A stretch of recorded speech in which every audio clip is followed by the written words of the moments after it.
Back in the spring of 1999, when I was 16, my family moved to a small mountain town in Colorado. I didn't mind the surrounding forests or the isolation at all because I was already an outdoorsy type of person. I enjoyed hiking up the hills and wandering down dirt paths. I quickly became friends with the only other kid my age who lived nearby. His name was Kyle.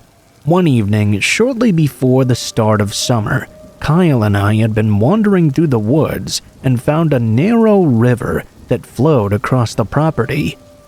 Being bored kids, of course our immediate reaction was to jump in and swim upstream. Have some fun, you know. We kept at it until sundown. Instead of packing it in when the sun set down on the riverbank, we kept on swimming. After maybe another 10 minutes, Kyle suddenly became very quiet and gestured for me to come closer to him. When I was within arm's reach, he whispered to me, "Look over my shoulder towards the tree line. I think someone is there," pacing back and forth. I would have immediately dismissed his words as just him jumping at shadows, but the genuine concern in his voice made me pause for a moment. I glanced over to where he had indicated and scanned the tree line for a few weary seconds. I didn't notice anything moving though. I said something to the effect of, "Either it's an animal or it's just shadows, dude. No one has any business being on this property. Heck, I doubt anyone else knows about this section of river." That didn't seem to put Kyle's mind at ease at all though. He turned back around and looked towards the tree line again. There was complete silence. "Did you just hear that?" Kyle asked me. I told him I didn't hear anything. Kyle asked if I would walk up to the bank with him and investigate to see if there was anything there. I told him that if we got out that we wouldn't want to go back in. I kind of wanted to swim some more. Kyle didn't respond. Instead, he swam out towards the bank and climbed out of the water. I continued to swim around like a moronic kid, oblivious to the notion that me diving forward into the water in the dark could have resulted in me caving my head in on a hidden rock or something. I'm not sure how much time passed, but I suddenly began to feel very alone. I turned back towards the bank. I didn't see Kyle anywhere. Both of the flashlights were still untouched and lying in the sand by our shoes. I called out for Kyle as I climbed out of the water, but he didn't seem to respond. I picked up my flashlight and scanned the trees with the beam. I called out for Kyle again, half convinced that he was just messing with me. There was only silence. I took a few careful steps into the woods around the area that he had pointed out earlier. I was getting ready to call his name out again when I noticed that he was standing, facing away from me, several yards away. He was staring deeper into the forest. I walked over to him, but he didn't turn towards me. As I moved closer, I shouted something along the lines of, "Kyle, you jerk, why aren't you answering me?" I reached out to grab his shoulder, but before I could, he slowly raised one hand and pointed a trembling finger towards the shadows. "Can you see that? What is that?" I shone the flashlight at his face. I could see he was bone white, and his eyes were as wide as sewer covers. I barely noticed it at the time, but one detail I'll never be able to forget was a single drop of blood running down from his nose. I turned the light in the direction he was pointing and asked what it was. Like time had stopped in place, my flashlight beam caught a pair of legs and dark pants. I felt my heart skip a beat. The flashlight felt extremely heavy in that moment. If I were in any other circumstances, I would have snapped the beam of light upwards immediately, but all I could do was slowly raise my arm, as if I was fighting gravity itself. The legs simply kept going, then the torso appeared. When my flashlight traveled all the way up to its chin, I could see this person had a very wide, gummy smile. It was the scariest face I had ever seen. I flipped my shit and dropped my flashlight. I collided with Kyle as I turned, and we both hit the ground. I screamed for him to run. Then I took off like a maniac back down the river and back toward the path we had taken, abandoning everything else, including my friend. I lost count of how many times I tripped while escaping. It was at least 6, I think, maybe as many as 10. I continued to leap back to my feet and kept sprinting, using only the starlight between the overhead branches and the distant glow of indoor lights where my house was to navigate. I didn't say anything to Kyle. I was certain I could hear him only a few steps behind me, crashing through the sticks just as I was. I shot through the garage door into the kitchen, screaming bloody murder. My arms and face were bruised and bloody. At some point, I must have lost one of my sneakers as well, but that barely registered. I cried for my parents to call the police. I looked around behind me for Kyle, but he wasn't there. I assumed he'd run back to his own house. I asked my parents to call his parents after the police arrived. I was shaking so badly. When the cops came, they seemed concerned I may have been overdosing on something. Then we got a call from Kyle's parents before we could call them. They were checking to see if Kyle had come home with me. The police called in a team of dogs and extra men to scan the area. They located our belongings by the river, but they found no trace of Kyle or the stranger. The search lasted months, and over 100 miles worth of forest was searched, but no trace of them was ever found. To this day, Kyle has never been seen again. There was media coverage at the time, but given that we were in a small town where people get lost in the woods quite often, I don't know how far the story spread. What's probably the most heartbreaking is that Kyle's family is still without any answers. I live with the guilt of his disappearance every day. I doubt I'll ever forgive myself for not stopping to make sure he was behind me. To this day, I'm sure I can recall the sound of his footsteps right behind me as I ran. I don't know at what point he stopped, or if that person grabbed him. Another thought crossed my mind numerous times. What if it was never Kyle at all that I heard behind me?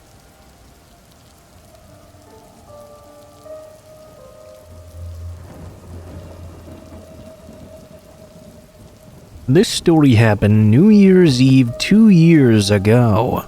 I'm a male and I was in my 30s at the time. My friend John, who was also 30, and our friend Jane, who was 28, were drinking with me at our other friend's bar. It's a small place that was not too popular, so our friend behind the bar was quick to refill our drinks as we finished them. After last call, we decided to go get some food for our drunken munchies. There obviously weren't too many options, but we ended up going to a breakfast cafe in the bad part of town. Everything was fine mostly. We paid and started walking when on the way out the door, I noticed a shady-looking guy wearing only an open hoodie and no shirt at all. He had baggy, worn-out jeans and was leaning in the hallway for the bathroom, right next to the exit. He was watching us closely as we left. As we were walking to the side of the building where our Lyft driver was to pick us up, we noticed this sketchy-looking guy had started following us. He was about 10 to 15 feet behind us. We picked up our pace and jumped in the car. We locked the door as well before even greeting the driver. We quickly said our names, so he knew we were his riders, and we asked him to pull away. We had a bad feeling. As we pulled out of the lot, I turned to watch that sketchy man I'd noticed. He'd apparently put on a mask while following us and was wearing a single glove on his right hand. I believe he was holding either a firearm or a knife. I couldn't quite be sure, but it looked like a weapon definitely. The creep was just standing behind a bush watching us leave. We called the restaurant to report this suspicious behavior. We probably should have phoned the police too, but we didn't really know if we were overreacting or not.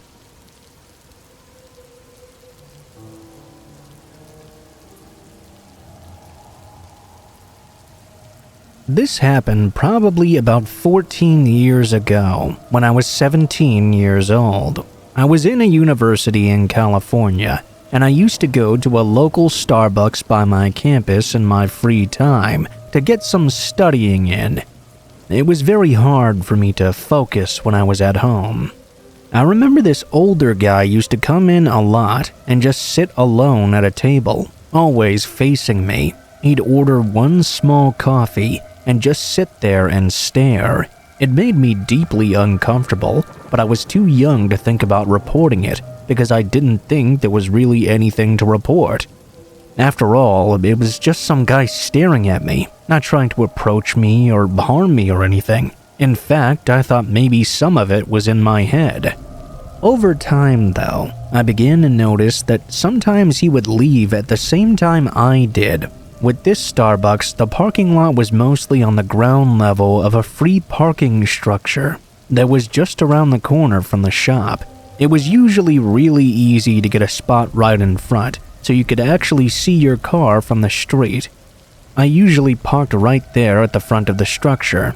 I had never felt particularly unsafe, except when I realized he would follow me out.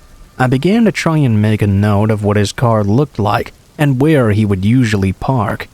He would usually be a little ways away from me, just enough out of sight to not be suspicious.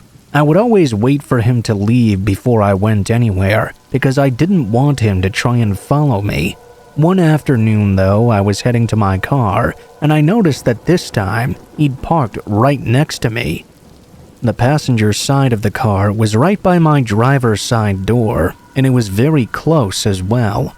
I didn't see the man inside the car. I just remember having the most awful feeling in the pit of my stomach when I realized he'd parked so close. I rushed to get to my car. It was at the exact moment I shut the door that I realized he had been following quietly behind me. He approached the driver's side of my vehicle. He'd actually reached the door as soon as I locked it. Thankfully, I did it fast enough for him to not get inside, because he tried to force open my door a second later. I immediately backed out of the spot and floored it out of the structure. I caught the red light outside, though, which gave the guy enough time to catch up to me in his car. I honestly don't know why I didn't call the cops at this moment. I remember trying to rationalize what was going on in my head and thinking maybe I was making a big deal out of nothing. Even though the man had literally just tried to pry open my car door. I know it's stupid, but I was 17. If it were me now at 31, you bet I would have driven straight to the nearest police station, but I didn't know those kinds of things back then. Thankfully, I was at least aware enough to know that I needed to lose him before I went home. I turned into a series of residential streets to see if he would follow me. He did, of course. I sped up and made a bunch of random turns until I was sure I lost him. I then drove another winding path home. I never went back to that Starbucks again. I don't want to think about what would have happened had I not been quick enough to lock my door.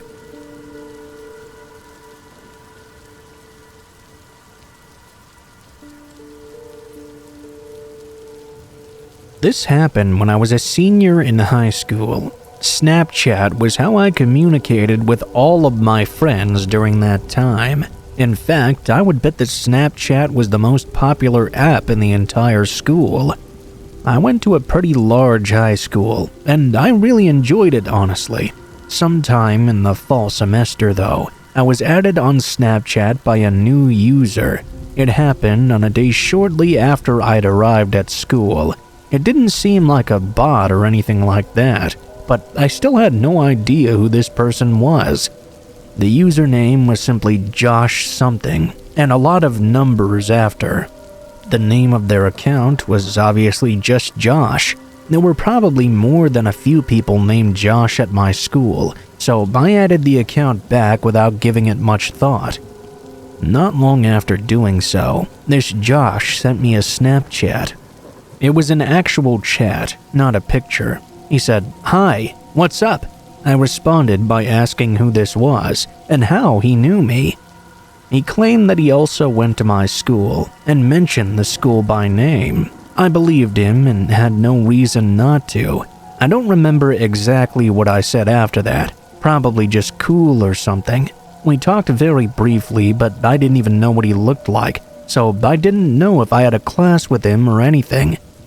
The conversation didn't last very long, and I stopped talking with him within a few hours. Later on in that same school day, I got another Snapchat from him once again. Once again, it was also just a chat. I still didn't know what this guy looked like, but he said he wanted to meet me behind the school near the English hallway doors after school. Well, that was kind of weird. Why was he asking me to meet him after school? I did know where that exit from the English hallway was. It was rarely used and in the very back corner, in a quieter area with less traffic. I asked him why. He said to please just show up. I really wanted to know exactly who this guy was. I clicked on his username again, but there was no way of knowing. He didn't have a last name listed, or any initials either. Just Josh and a bunch of numbers. When the school day ended, I did not go behind the school like he asked. I just left through the main side exit and went to my car in the student parking lot. At that point, I got another snap from him. I saw it when I got into my car. He asked me where I was. I left it unopened and then started to drive home. The drive home was normal. When I got to my street where I lived with my parents though, a car followed me onto it. We lived on a quieter street, and I did not recognize this car at all. I pulled into my driveway confused, and the car kept on going down the street. I went inside and unpacked all my school things, then went into my bedroom. I could see out the window, though, that the same car was now parked on the side of the street, just a little ways up. It had parked kind of in front of our yard. This seemed a little bit strange to me. I couldn't tell who was inside of it, though. It was a red two-door sedan, kind of smaller, and looked fairly old, at least 15 years, I'd say. I covered my window and went to the kitchen to get something to eat. Not long after, when I checked again, the car was gone. I forgot all about it pretty much, and I didn't get any more Snapchats from Josh. I had a pretty normal rest of the day. That night though, when I got into my bedroom to go to bed, I saw the car was there again. It was parked in the exact same spot from before. Same red car as well. I couldn't tell if anybody was inside of it or not. I had a really bad feeling though. I left my bedroom and found my dad and told him about what was going on. This all just seemed so strange. I didn't know who it was, and I wasn't sure what was going on. I didn't know what my dad would do about it. I figured I should let him know though. He left the house, I guess to get a closer look at the car. I watched him from the window. Now, I had no idea if anybody was inside or not. It was too hard to tell from where I was. When my dad got about halfway to the vehicle, suddenly it started and sped off in a hurry. It went down the street, shooting past my dad who was standing in our front yard. When the car was gone, my dad came back inside. He said he'd seen some man driving. We were glad the car had left. I didn't connect the car immediately to the person on Snapchat, but the next morning I remembered that person. When I looked on Snapchat, I had been blocked by that account. I asked around for some friends at school, and none of them knew who this Josh guy could possibly be. I'm pretty sure it was a grown man who was pretending to be someone from my school. He tried to get me to go with him after school, and probably followed me home after I didn't meet up with him like he'd asked me to. It's really creepy to think about if that was in fact the case. Good thing though is I've never heard from him again, or seen the car after.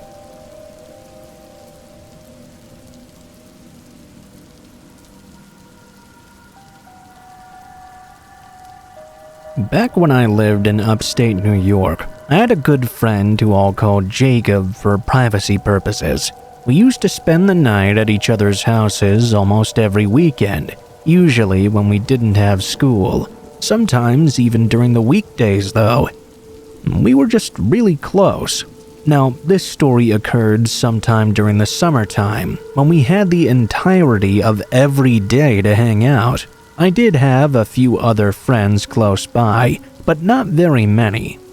I deeply disliked socializing, and the fact that almost every other student I'd met in my high school was creepy in their own way kind of put me off from it. One day, Jacob asked if I wanted to spend the night as usual. Of course, I said yes. I was already at his place at the time, so I didn't need to walk anywhere or anything like that. Jacob lived with his family and owned 2 dogs and a cat. One of the 2 dogs was rather large and scary to me. In actuality, though, he was quite gentle and slept next to me and Jacob almost every night. We played for about 3 hours and then went out for a walk in the night. Now, we had this really creepy guy who lived nearby. He would stop by my place all the time, and I'd heard some bad stories from my brother and other friends too. He never actually scared me that much though, for whatever reason. One thing about this guy is that he never owned a car or anything motorized. I guess he didn't believe in it. Instead, he would ride his bicycle everywhere he went. Anyway, me and Jacob went to the local gas station to get some drinks and chips for movie night. By this time, the other stores were already closed, and Walmart was way too far away to walk to. We didn't really have any other options. We quickly arrived back without anything happening, and got back to watching our movies. Partway through, one of his friends gave Jacob a call and requested his help with something. I can't quite remember what exactly it was. Jacob had to step out for a moment to go help his friend, telling me I could use his computer or watch more movies or do whatever I wanted to in the meantime. By this time, it was nearing 2 in the morning, and I thought it would be cool to watch some anime. About an hour into my viewing session, though, Jacob's dog just suddenly started freaking out and barking at the door. From where I was sitting on a couch, which was right next to the window that was next to his front door, I looked over to see if I could see anything outside. I could see that some guy on a motorcycle was sitting there, staring right back in at me. I was mostly surprised at first. I thought it was one of his neighbors, but this guy didn't move from where he was at all. The fear was slowly catching up to me. I went to his kitchen to grab a knife and went back to the front door to see if the guy was still standing there. To be honest, I'm a rather passive person, and I wouldn't want to act aggressively to anyone unless they posed a serious threat to me or one of my friends. This guy was still standing there, just completely still, staring inside for about 10 minutes. I finally opened the door and stepped halfway outside so I could run back in without a problem. I showed him the knife, and we continued to stare at each other for another 3 minutes. Eventually, he started up his engine and sped off down the road. I remained on edge for the rest of the time until Jacob finally returned. I told him everything that happened while he was gone. He said it might have been his neighbors. At that time, I agreed with him so he wouldn't get scared himself. He then went to his room and crashed. I, on the other hand, would sleep in the living room. I laid there for an hour, still too scared to fall asleep. It took me forever until I finally did. The next day was pretty normal. We got up, ate breakfast, then got back to some video games. His computer at the time wasn't being used, so I seized the opportunity to check my Facebook. I hadn't done that in a few days. I noticed that one of my friends had also posted that they had woken up for no good reason in the night and seen a creepy guy waiting outside their house, just staring in at them for a long time. As far as I know, no further incidences like that happened. I now live in another state, and my contact with Jacob was growing smaller and smaller every month. Now I barely talk to him. I was curious about how his life was going though. He was planning on going to a public school rather than being homeschooled. As for that night, I just can't seem to forget about it. Who just stares into someone's house like that for almost half an hour? It was the most terrifying moment of my life. I mean, if he wanted to get in, all he would have had to have done is overpower a small child.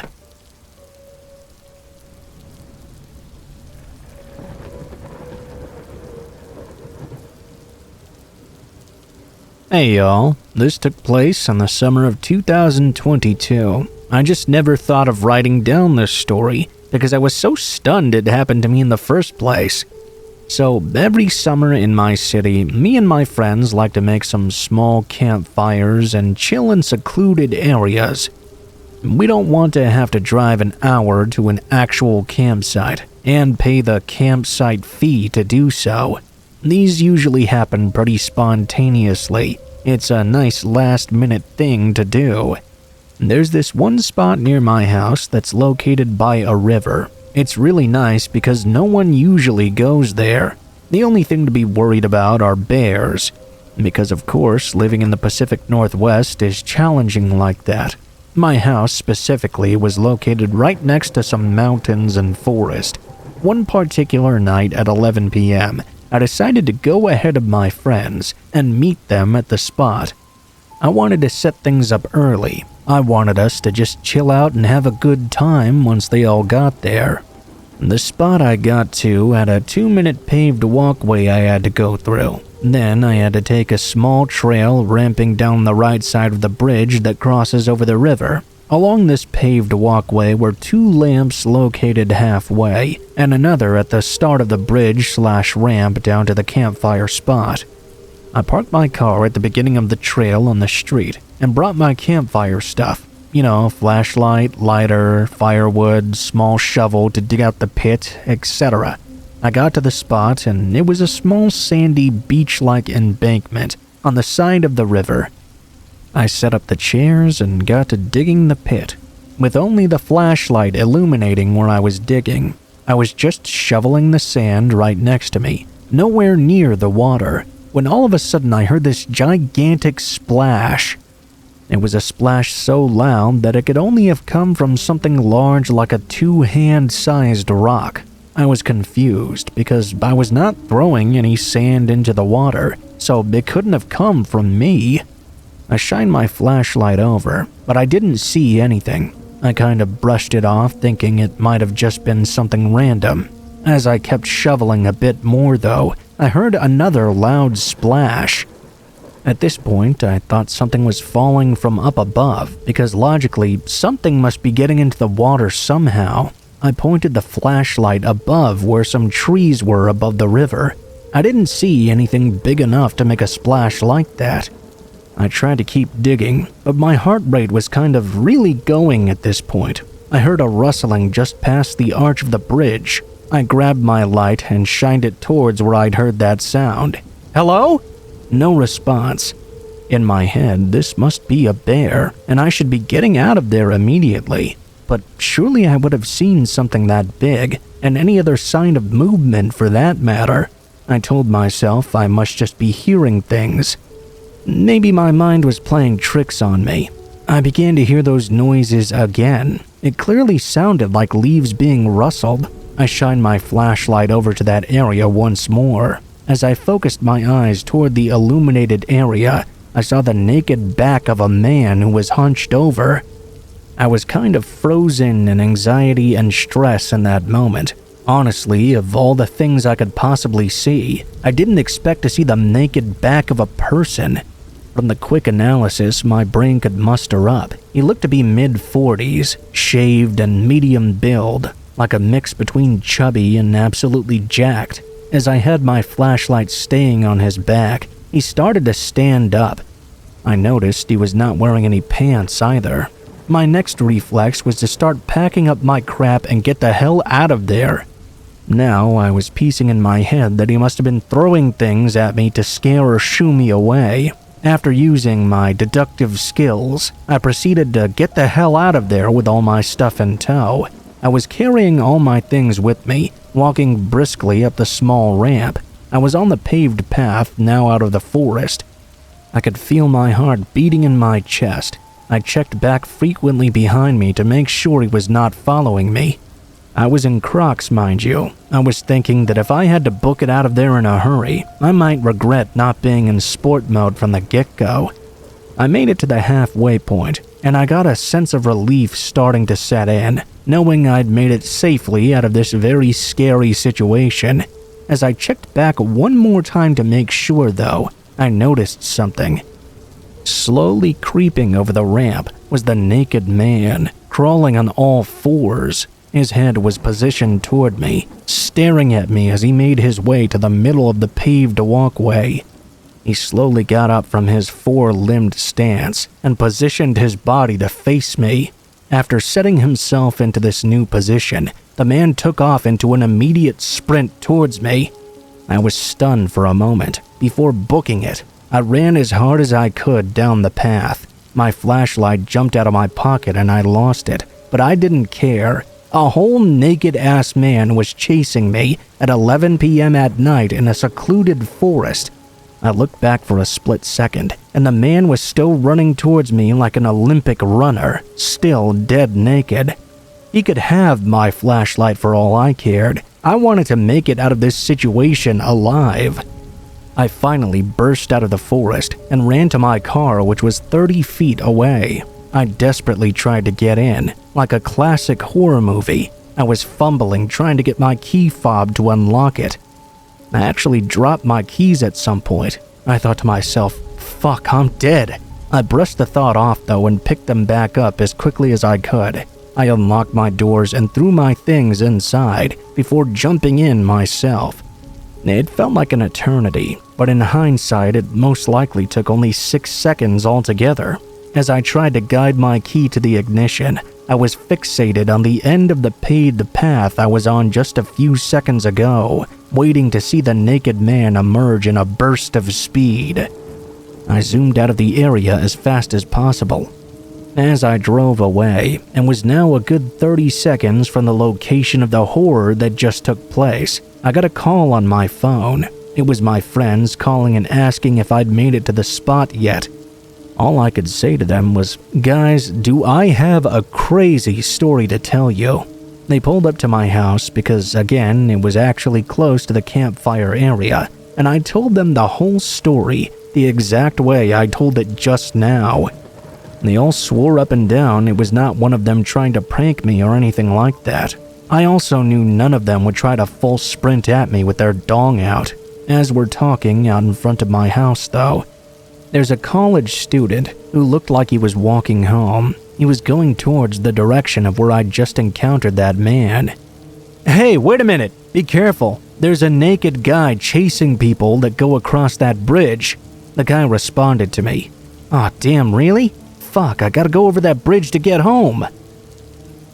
All I could say was, "Good luck, man." The next day, I reported it to the police by phone. They sent over an officer so I could tell them further in person and show them the area where I'd seen the man.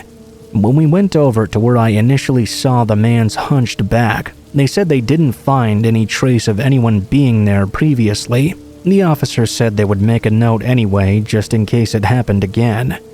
Some of my friends say I encountered a Skinwalker. More realistically, though, I think it was probably a homeless mentally ill person, or perhaps someone that was way too drunk or high.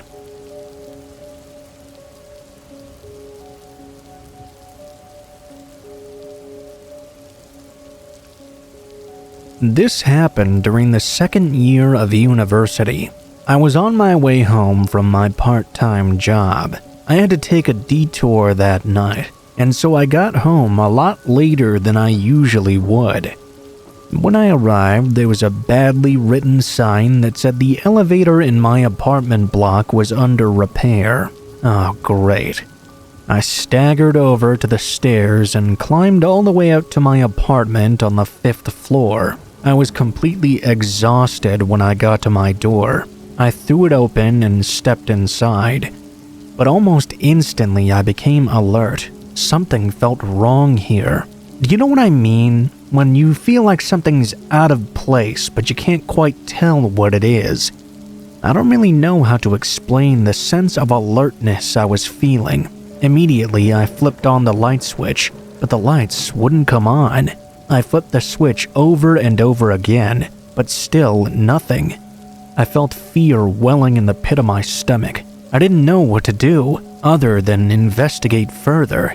I headed for the living room and groped along the walls of my apartment in total darkness. When my hands felt the cold steel of the kitchen sink, I stopped, frozen in fear. It was at this point that my eyes had adjusted to the darkness, and I noticed someone standing right in the middle of the living room. This person was thin and tall.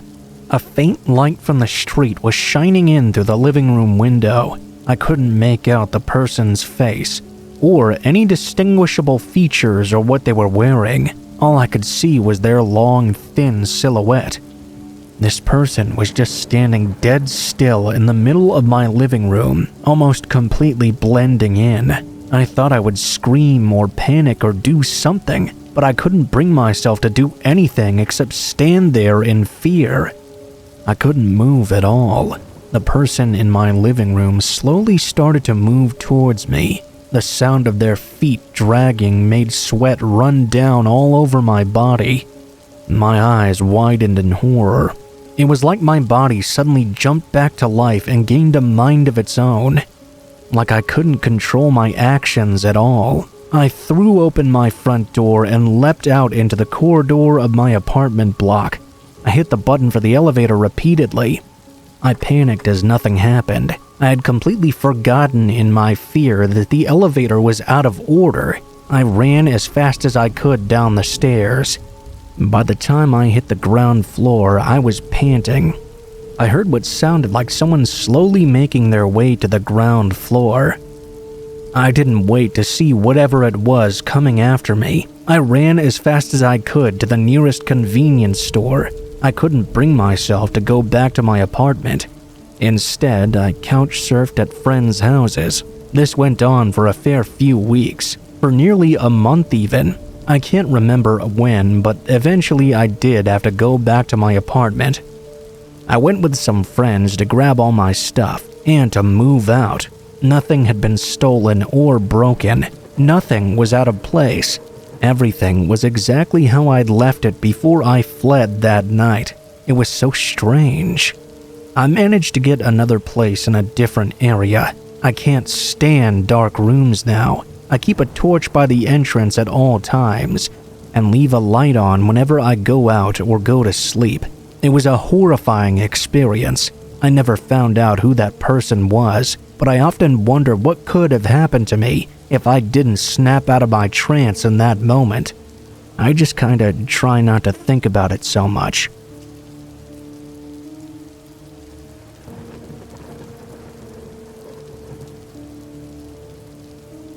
My bedroom is on the second floor of my house. There's no patio, porch, or overhang of any kind beneath my windows. A couple of years ago, I was watching TV in bed around 2 a.m. or so when I heard a louder than usual animal sound. It was not uncommon to hear squirrels running around on the roof from time to time, or things like that. I didn't really think too much of this noise. It kept on happening though, over and over, and it started to sound awfully close to the window. It didn't sound like it was up on the roof either. I tried my best to ignore it for a pretty long time. After at least 40 to 45 minutes of being irritated by this noise though, I banged on the wall in hopes of scaring them off, at least until I could get some sleep. Just 2 quick bangs with my fist. It was immediately answered with 2 bangs on the wall right next to the window from outside. Needless to say, I just about shit myself and jumped out of bed. Now, my living room was a bay window and was on the other end of the house. I could look out my window from that side and see the area below my bedroom window. I hustled downstairs and peeked out. I saw a random man I'd never seen before, standing in front of my house below my bedroom window.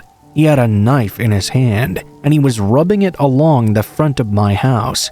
I called the police and waited for them to arrive. To my surprise, he never attempted to flee or anything. He just stayed right in front of my house with his knife. Even when they rolled up, he didn't react at all. The police immediately disarmed and arrested him without much struggle, but I never did find out why he was harassing me that night. It really scared me to death though.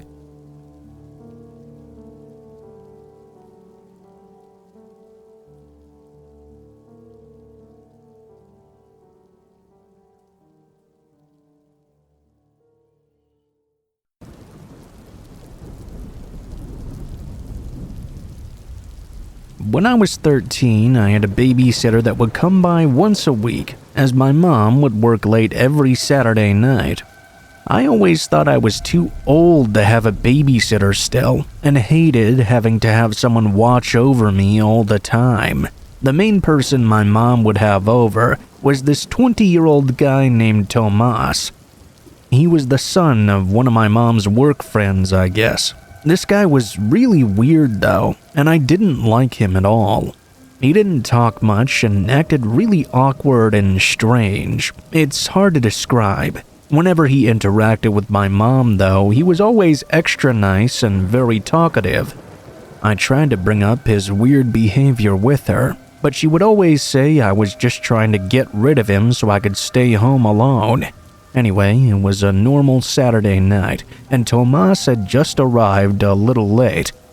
As usual, my mom talked with him for a little while, then headed out to work. I walked over to the couch and turned on my Xbox to play some video games and try to pass the time away. I usually go to bed at 10 or so I'd have to spend 4 or 5 hours with Tomas. Most of the time, I'd find something to do alone. He never really talked to me anyway, and would just kind of hang around in the kitchen or in our loft area. Today was no different really. He was just hanging around in the kitchen for a while. After a few minutes though, I started to hear what sounded like him talking to someone. I tried to listen in as best I could, but I couldn't quite make out anything he was saying. The kitchen was right behind the living room that I was in, but he was talking really quietly. This went on for a few minutes, then the talking stopped altogether. That was followed by him coming into the living room and standing next to the couch. I looked up at him and saw he was holding his phone.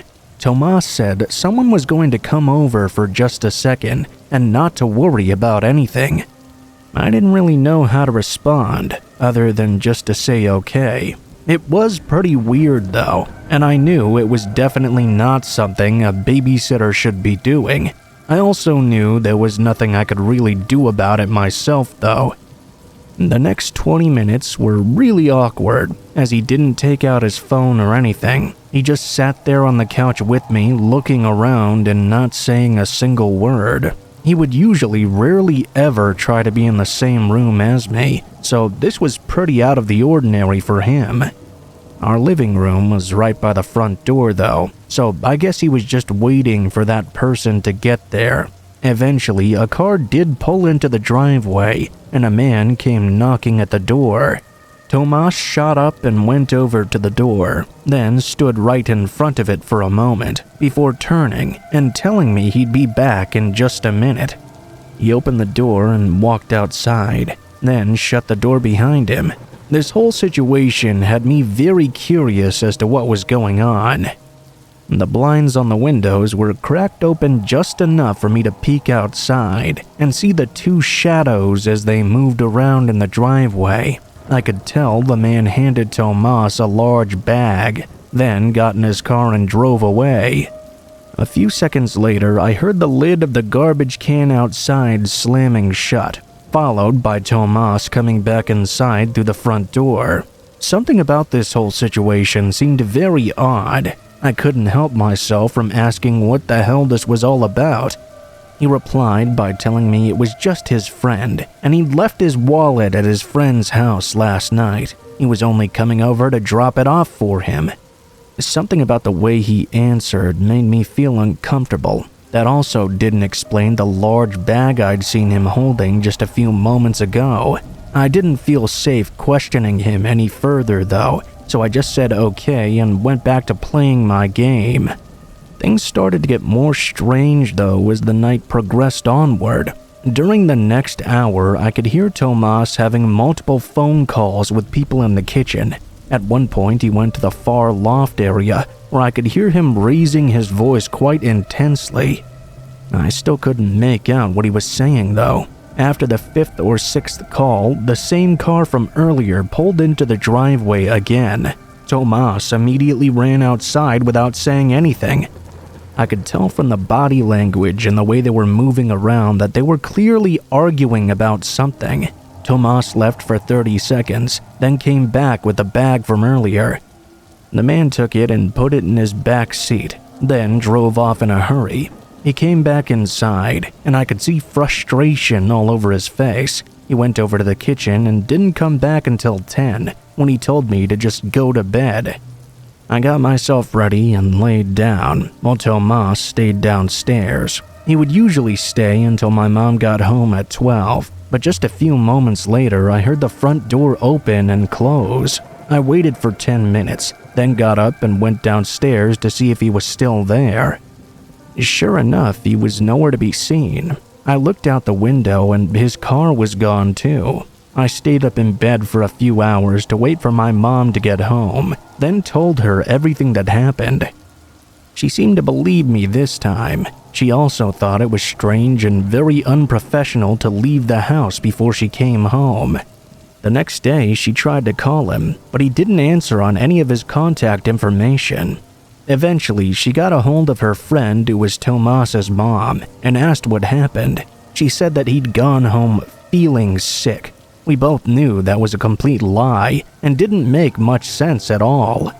Anyway, it's been almost 10 years since all that happened, and I still find myself thinking how weird that night was. I always wonder what the two were arguing about and why he just left me there in a hurry. What was in that bag, too?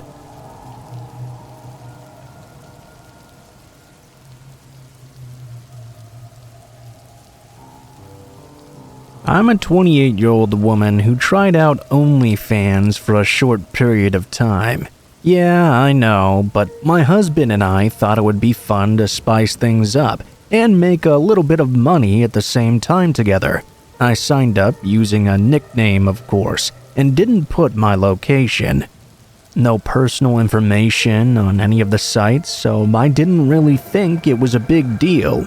Plus, I only did it for a few months anyway. I'm not really huge into social media, so navigating Reddit and Twitter and all that was a bit of a struggle for me.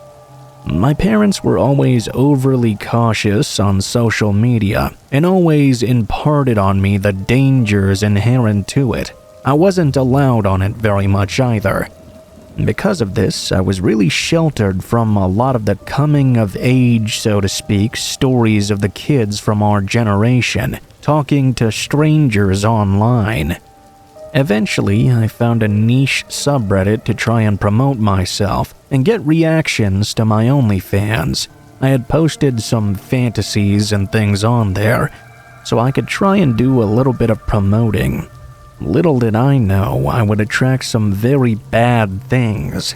I had only posted a few times on that subreddit, and I had my DMs off. I only replied to a couple of comments before getting pretty bored. I didn't really like being on there, to be honest. Reddit can be a very depressing place. I wasn't really liking the way I was being treated on there, and I wasn't getting any traction anyway. I deleted my Reddit, my Twitter, and our OnlyFans. Months go by, and I was feeling a bit better. I thought maybe I had perhaps jumped the gun on deleting everything, when all of a sudden I got a text message one day. It was from an area code that I live in, asking for me by my full legal first name. Needless to say, I was very confused. I asked who this was. It turns out it was someone who followed me on Reddit and OnlyFans. Here's what his text said. "Hi, it's me, R. I put in so many hours to try and find you. I paid for all your OnlyFans.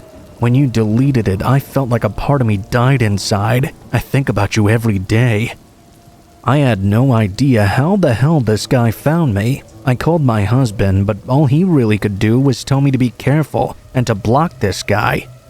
I said okay and did just that. About an hour later, he sent me another message from a different number, listing off my dad's name, my uncle, my husband, and many other people I knew.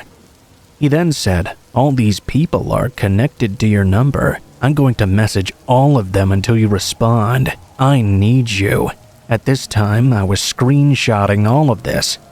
I was sending it to my husband. As you can imagine, he was really pissed off. He was not one to sit back and let people harass me. He called the number and threatened the guy to leave me alone. Another text came in right after, saying, "You could just talk to me and have some fun. Make some money instead of having your husband get all mad." At this point, I was hysterical. I was terrified, and also mad at myself for posting any of that at all. I wasn't responding to anything he was saying, and I blocked each number as they came in. He still kept making new ones to send all these texts. My husband was trying to figure out if we knew who this was. I did have some guys subscribe to my OnlyFans that I had gone to school with, so we thought maybe it was one of them trying to mess with me. This guy kept insisting he needed to talk to me, and my husband kept trying to tell him he had the wrong girl, that I wasn't even on OnlyFans, trying to make him question himself. This guy knew exactly who I was, though. He knew all my information. He sent my husband screenshots of my personal Facebook and my private Instagram. I even go by a completely different name on there. My husband threatened he was going to call the police. The man replied he hadn't even done anything wrong or made any threats, so there was nothing they would do. I was literally at home shaking as my husband sent me these screenshots of their messages. I begged him to stop talking to him, but he thought if he could get this guy to say something personal, maybe we could track him down and call the police or something. The guy just wouldn't stop though. He kept messaging everyone saying he wanted to meet up with us and to not be so uptight. I finally had enough and called the non-emergency line to talk to a detective about the situation. I was terrified. My husband owns a personal business, and the guy told us he had Googled that name and found the business address, then traced that to find our personal address as well. Of course, the detective couldn't do much. He did contact the guy and warn him, and had an open report if anything were to happen. I know this might not seem as terrifying to some of you, but it goes to show you how dangerous the internet is. I didn't think I could be tracked down just by a few pictures with all my information hidden, but the internet can definitely be a scary place. All of you out there, be safe and careful, and make sure to use a VPN. As for you, if you happen to hear this, you're a real creep, and I would never want to meet up with you in a million years.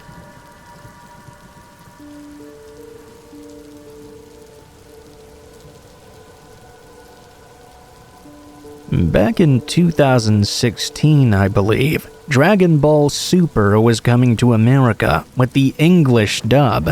As a lifelong Dragon Ball fan, I was thrilled leading up to its release. The cast and crew of the American version were touring all over the United States. I got tickets to one of the anime conventions they were going to be appearing at. I was so pumped up to meet the voices behind many of my childhood heroes.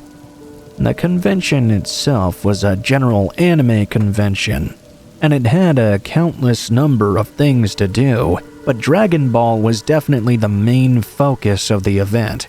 At least, it felt that way to me. The lines to meet the cast were, of course, super long, and the rooms where they were speaking and answering questions were packed to the brim. As ridiculous as it may sound, it was almost like being at a rock concert. People were screaming and yelling with excitement, myself included. Being that my friends don't really like anime and never really got into Dragon Ball growing up, I attended this convention all by myself. I didn't mind being alone though. There were so many like-minded people in attendance that I would have rather just been there alone in general. If my non-anime friends were there, I feel like I would have felt the need to babysit them the whole time, instead of just letting loose and being myself. At some point in the afternoon, I met a girl and I was instantly head over heels for her. Believe it or not, not only was she a super Dragon Ball fan like me, but she was dressed like one of the characters from the show, Bulma. If anybody out there is a fan of Dragon Ball, I'm sure you'll know the outfit I'm talking about. The woman at the convention had her exact outfit on, the blue hair, all of that. She told me her name was Jessie. We hit it off and spent the remainder of the convention together. I actually have a picture of me, her, and Sean Shamel, who was the voice actor of Goku on the English dub of the show. Around 9 p.m. or so, she asked me if I wanted to head back to her place, which she said was only about 20 minutes away from the venue. As you can imagine, it took very little convincing to get me to go with her. I was planning on just driving home anyway, so to me, this was an awesome way to continue an already amazing night. We got to her house, and I hate to say this, but I felt a little bit uncomfortable. She did not live in a nice neighborhood at all. All the houses were beat up and almost falling apart. Many of the houses on that street were boarded up and condemned even. I was happy that I'd driven my own car and followed her, because the more I looked at these houses, the more I felt like I was ready to just drive home that evening, in case the night didn't go so well. We parked in front of this big brick house that was completely concealed in darkness. I parked on the street in front of the house. She pulled into the driveway and waved for me to follow her to the back door, which I did. We walked in the back door of the house. I remember being completely shocked that anybody could actually live there. This place looked like it had been abandoned for years. I mean, there were even plants growing in some parts.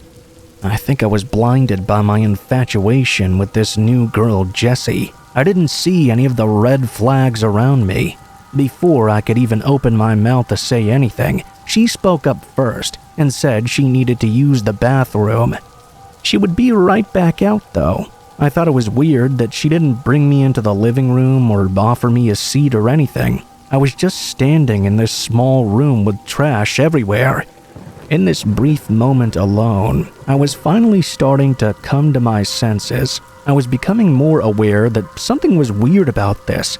My alarm bells went off just a little bit too late though. I felt a strike to the back of my head, and I fell to the ground. I tried to immediately jump back up, but before I could get to my feet, some guy in a hooded sweatshirt kicked me back down to the ground and demanded I give him my wallet. I handed it over without struggle on my end. My life was far more important than anything in that wallet. The large man shouted to Jessie that he had the wallet. She ran out from the other room, now just wearing a normal shirt and black leggings. They ran out of the house, and I heard the car drive away. I remained on the ground for a little while, in absolute shock of what just happened. I eventually ran to my car and called the police.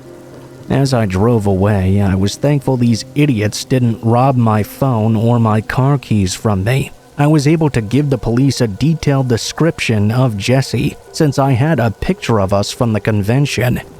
I even remembered the color, make, and model of her car, since I'd followed behind her. It didn't take long. The police were able to track both of them down. Thank God they were both detained. I realized how lucky I was, because it could have ended much worse than it did. It doesn't change the fact that it was still one of the scariest moments of my life. When I was laying on the ground and that man was kicking me, I'd never been more scared before. And that was the last convention of any kind I'd ever gone to. After this nightmare of an evening, I'll probably never attend another one ever again.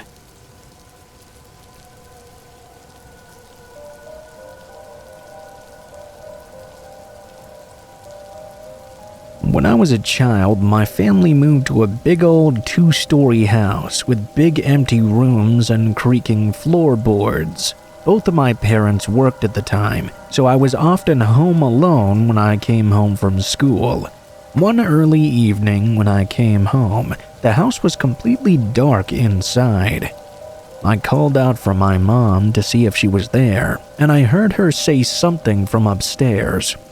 I called her again as I climbed the stairs to see which room she was in. We were decorating at the time, and I didn't know my way around the maze of rooms yet.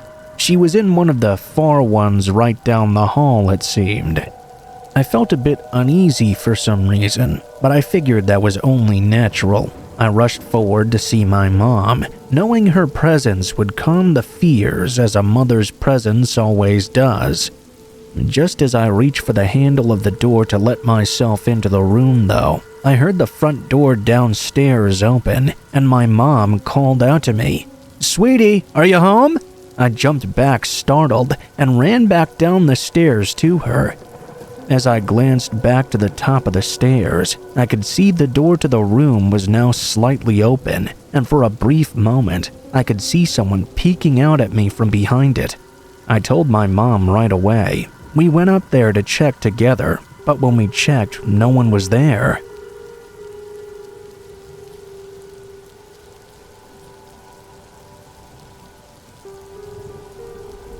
This happened when I was in college 4 years ago. I went to a university that was very close to the ocean on the East Coast. I made friends with some people one weekend, and one guy in the group of people I met invited us to go out on his boat with him sometime. He described his boat to many people and was very proud to have it. It sounded like a very expensive sailboat by the way he described it. I'm not really familiar with ocean vehicles myself, and haven't ever been on one other than a cruise ship when I was only 11 years old. This guy said his parents had bought it for him. That made sense because he was known to be a spoiled rich kid, I guess. He was a nice guy though, and the thought of cruising around some Sunday afternoon and drinking some beer sounded quite appealing. After that conversation, I saw him around in school, but I didn't really talk to him much. That is, until one day, he approached me in the library and asked me if I still wanted to go sailing. I said sure. That sounded like a lot of fun. He told me the following day he was going to go out on the water, and it would be a perfect opportunity. After a lengthy conversation about how sailing works and him assuring me that it was safe and that he knew what he was doing, I told him I would meet him at the docks the next morning. That night, my roommate asked me what I was doing for the weekend. I told him I made some plans to go sailing. He freaked out on me and told me he really wished that he could go as well. My roommate and I were really good friends, and honestly, it sounded like way more fun if he was to join us. So I invited him to go as well. I was pretty sure the other guy would be cool with this, since he'd invited other people before. The next morning, my roommate and I grabbed some coffee, then went and grabbed some beers from the store to bring along with us on our voyage. We ate some breakfast, then headed over to the docks to meet the guy. We were pretty excited. When we got there, we followed the directions he'd given me and found his boat pretty much right away. It was a huge orange and white sailboat. We stood on the dock next to it admiring it when the guy popped his head up from somewhere inside. He immediately showed a look of concern on his face. He jumped off the side of the boat and onto the dock right next to us. He looked at my roommate, then at myself, and asked, "Who's this?" I told him he was my roommate and he was a cool guy. He'd asked if he could come along, so I told him I didn't think the guy would mind. The guy looked very annoyed, and it was awkward for about a minute or so. The guy kept looking back and forth between us and the boat. He took his hat off and rubbed his head, like he was really stressed out. Eventually he sighed and said it was fine. A few hours later, we were on the boat drinking and having fun. The water was pretty smooth sailing, and the sun was shining brightly in the sky. The guy who invited us had acted off the whole time, though. I figured it was because he was annoyed I'd brought my roommate. After drinking 3 or 4 beers, I felt the courage to ask the guy what was wrong. If he was still pissed off, I'd brought my friend with me. He responded with something along the lines of, "It just kinda ruined my plans, you know?" My roommate chimed in and asked what his plans were. I could tell my roommate thought it was funny. It sounded like the guy really wanted to be alone with me. The guy just looked at him deadpan and said, "Well, because you're here, now I can't kill him." This took me off guard completely. I felt a surge of fear and unbelievable relief hit me at the same time. My roommate and this guy started cracking up. My roommate brushed it off as a joke. I didn't know what to think though. Was this guy serious? He certainly looked dead serious to me. Had I just narrowly avoided being killed, or was his sense of humor just that weird? I believe I got my answer when I went down below deck an hour later to grab another beer from the fridge. Right next to the fridge was this brown swinging door that led to a private bedroom. I was feeling the beer pretty good at this point. Without thinking, I pushed the door open to have a look. Lying at the foot of the bed was this big cinder block, tied around some yellow rope. There was some tape and what looked like a recorder of some sort as well. After seeing that, I felt sick to my stomach. I wanted off this boat as soon as possible. I wanted to go back up and confront the guy. I decided against it though, because I had no idea what this guy was capable of. What seemed like hours and hours more of being with this psycho. We finally made it back to the dock. We said our goodbyes, and on the way back I told my roommate about what I'd seen down there. He couldn't believe it. I'm pretty damn sure my roommate saved my life that day. I'm not even kidding you. I never saw that guy that invited us on campus ever again after. What he planned for that night, I don't really want to know.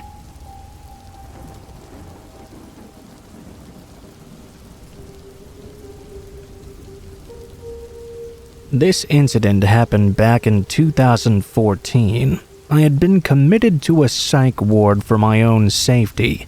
A little background, I'm a woman, and I was 19 at the time this happened.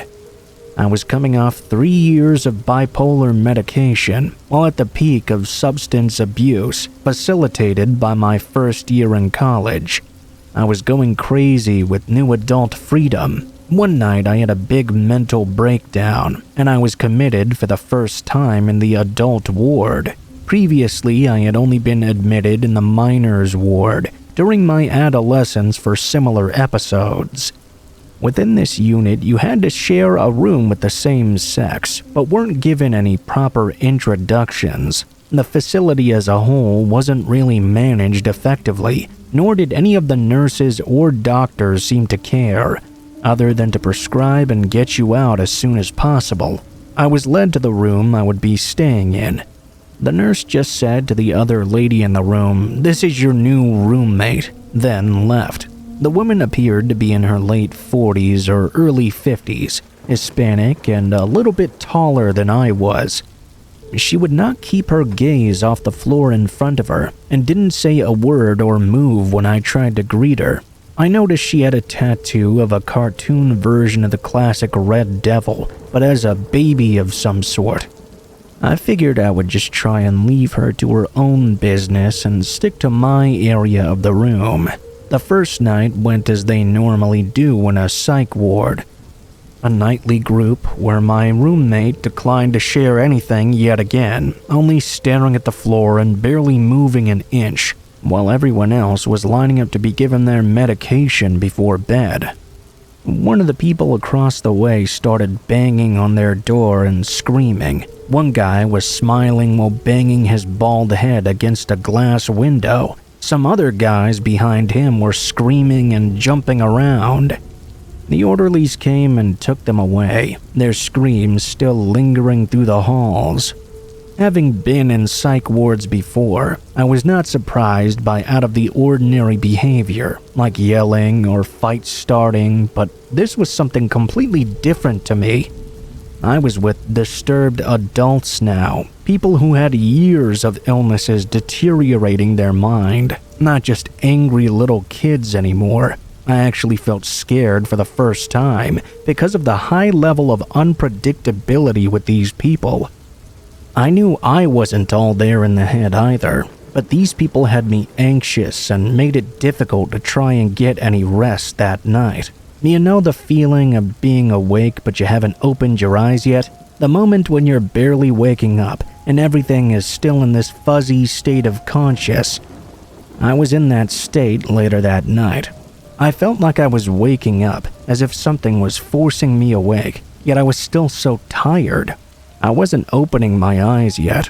The more I came to, though, I began to feel a pressure on my forehead, and I could sense a ton of sweat dripping on my face. I opened my eyes, only to find my roommate standing over my bed, staring me in the eye. She had one hand on my forehead and the other in a balled-up fist against her chest. She spoke in what I assumed to be tongues. I looked into her eyes, and they were blank and vacant, empty of any emotion at all. She started whispering gibberish faster and getting louder. I was paralyzed at this moment, not sure what to do or what this woman would do if I were to do anything.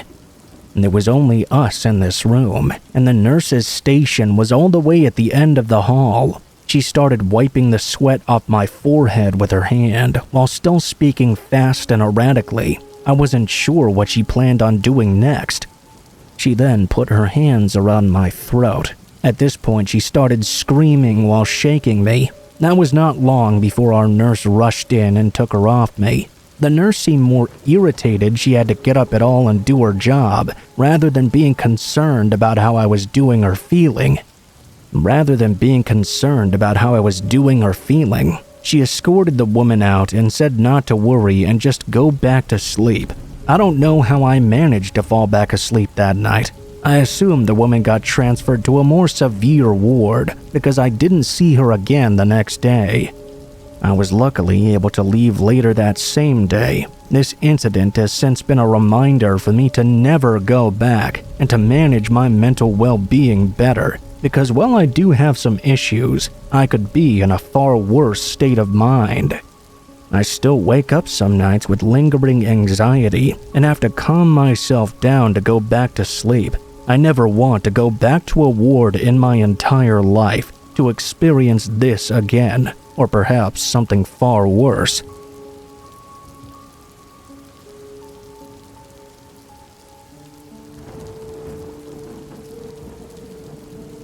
I'm a 14-year-old girl from Ireland. A few months ago, before my family moved houses, we lived in a kind of bad neighborhood where a lot of crime took place. One day, I traveled by train to get to my cousin's house, as the journey would be far too long on foot. I had to be there at a certain time. I scanned my ticket, sat down, and began reading a book I had brought with me. From somewhere nearby, though, I started to hear these strange sobbing sounds. Whoever this was panting, as though they were having an anxiety attack. I tried to ignore it, but it got worse and worse. Eventually, I looked up and saw a young woman who looked to be in her early to late 20s, crying with her head in her hands. I immediately got up and asked if she was all right. She didn't get up or anything, she just looked at me. I remembered the petrified look on her face to this very day. Her eyes were full of tears, and she was shaking as well. I was wondering why the hell everyone else on the train was just sitting there letting this happen, because apart from passengers with headphones in their ears, they could all hear her. She never answered me. After we locked eyes, she abruptly sprinted to another seat. She began staring at the ground with her long hair falling over her shoulders and face. I was worried that I had upset her even more and assumed she just wanted to be left alone. Whatever was wrong with her was clearly a private matter. I sat back down and tried to begin reading again, but I couldn't take my mind off of what just happened. It honestly made me shiver to the point where I became paranoid for the rest of the ride. After the next 2 stops, I looked around since I didn't hear her crying anymore. She was gone, and I assumed she had gotten off. The next stop was mine. As I began walking to my cousin's house, I kept thinking about that woman I had encountered, wishing I had acted a bit differently.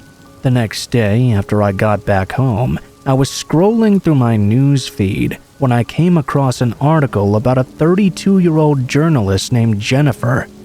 She'd been found dead and mutilated just 2 streets away from the train station. I saw a picture of her, and I almost dropped my phone. I recognized her face and hair. There was a graphic censored image of her body. According to the story, her body was found gutted and soaked in blood, with her clothes torn to shreds. Her innards had been strewn about by her dismembered corpse.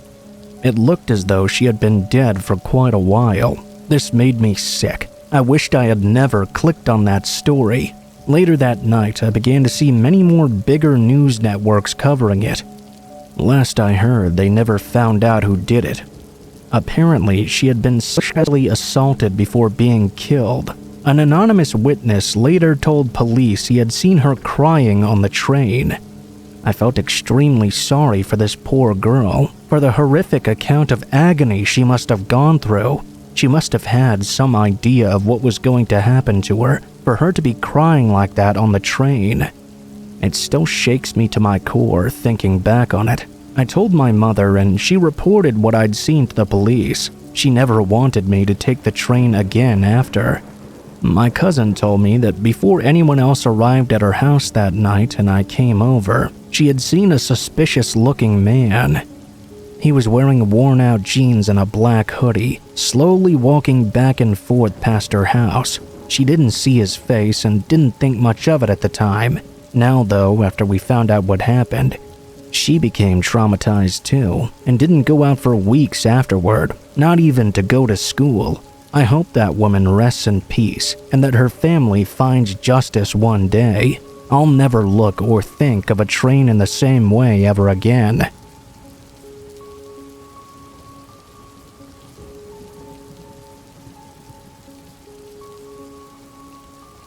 I entered the student parking lot at my college campus. As I got out of my car, I saw a man standing a few cars away. I started walking, and the man called out to me, "Hey, remember me?" I said, "No, I don't," with a big smile. He replied back, "I remember you from high school. We were in Miss Smith's class." I never had a Miss Smith in high school, and I'm damn sure I would have remembered this guy if he was in my class, since me and my classmates had been together for all 4 years in high school. I told him sorry and I had to go. Then he asked what high school I went to. I told him and he swore he knew me again. I said I didn't recognize him. He then asked me for a ride to his class and said that it started at 9:15. My college classes started on the hour, and all my inner warning lights were going off right now. I was getting extremely weirded out by this guy. I said that I couldn't, and I had to go to class right away. I was walking away when he said out loud to me, "Guess I can't pull the wool over your eyes, huh?" A week later, the college campus newsletter said a man robbed a student at knife point. The student had given him a ride. The student had been asked the very same questions by the man as well.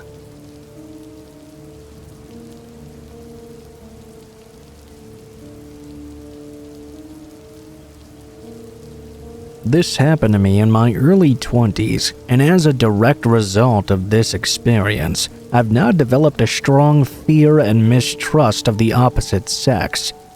For that reason, I'll be keeping my identity anonymous.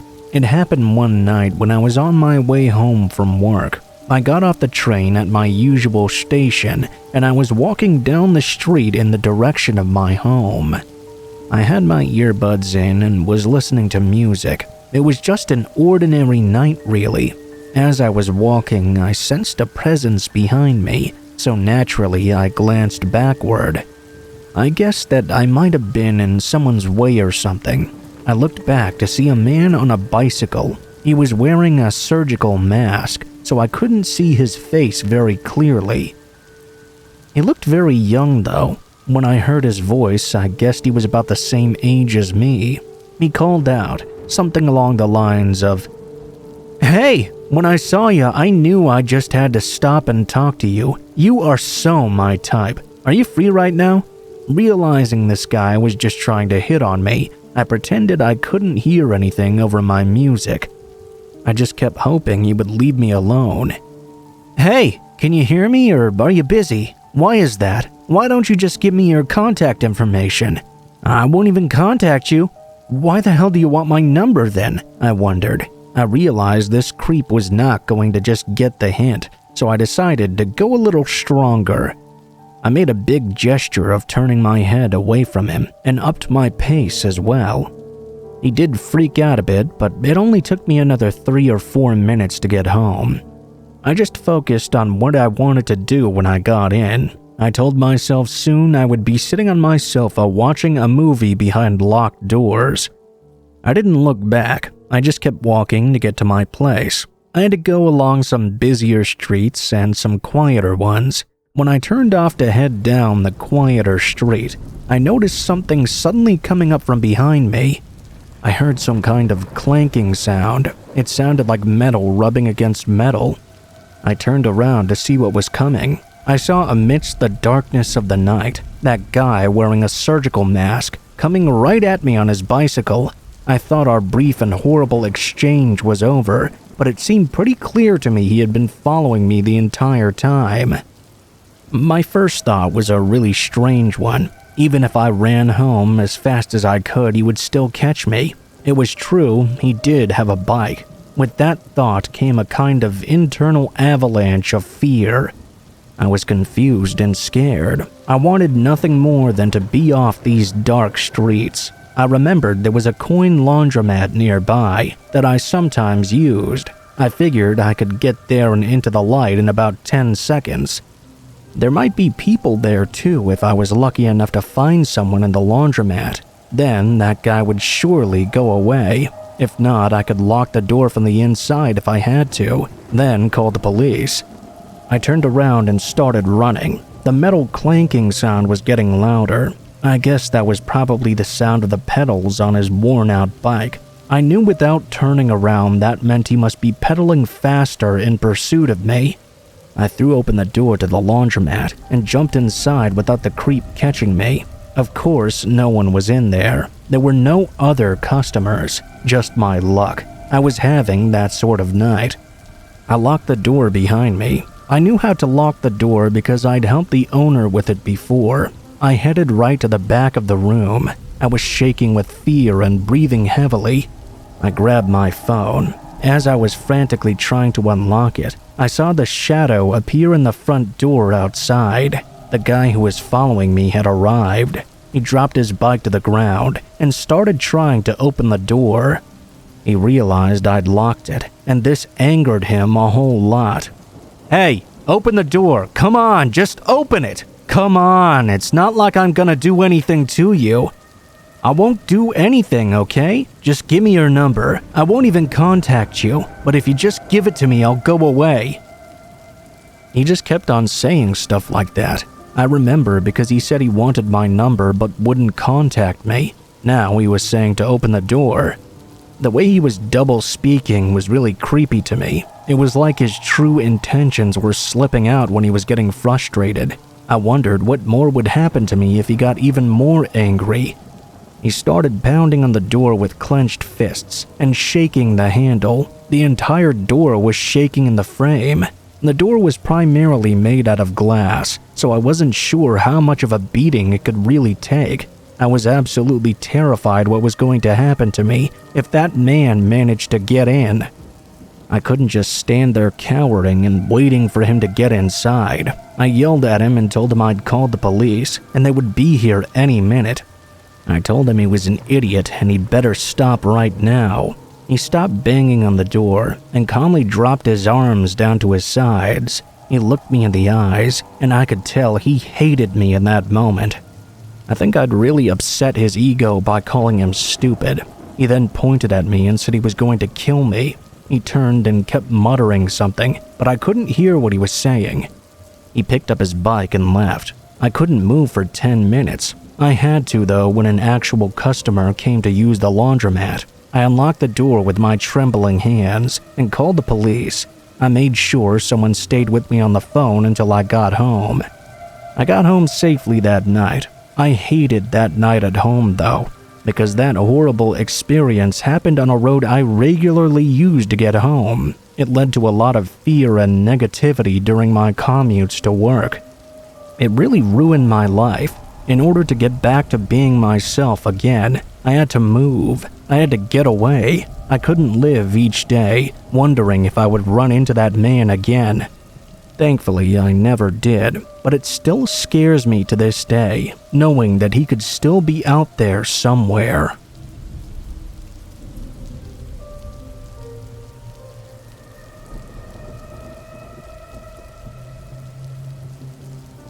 I had a really scary experience a couple of years ago. Now, during this time, I was back at my parents' house for the summer after my freshman year of college. I have a best friend named Jake, and he lived about 2 blocks away. We would walk to each other's houses all the time. We played video games together and had played on the same basketball team in high school even.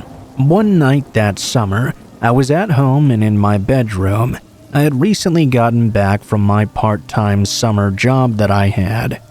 I went on Snapchat to respond to some snaps I'd gotten and see what was going on with all of my friends.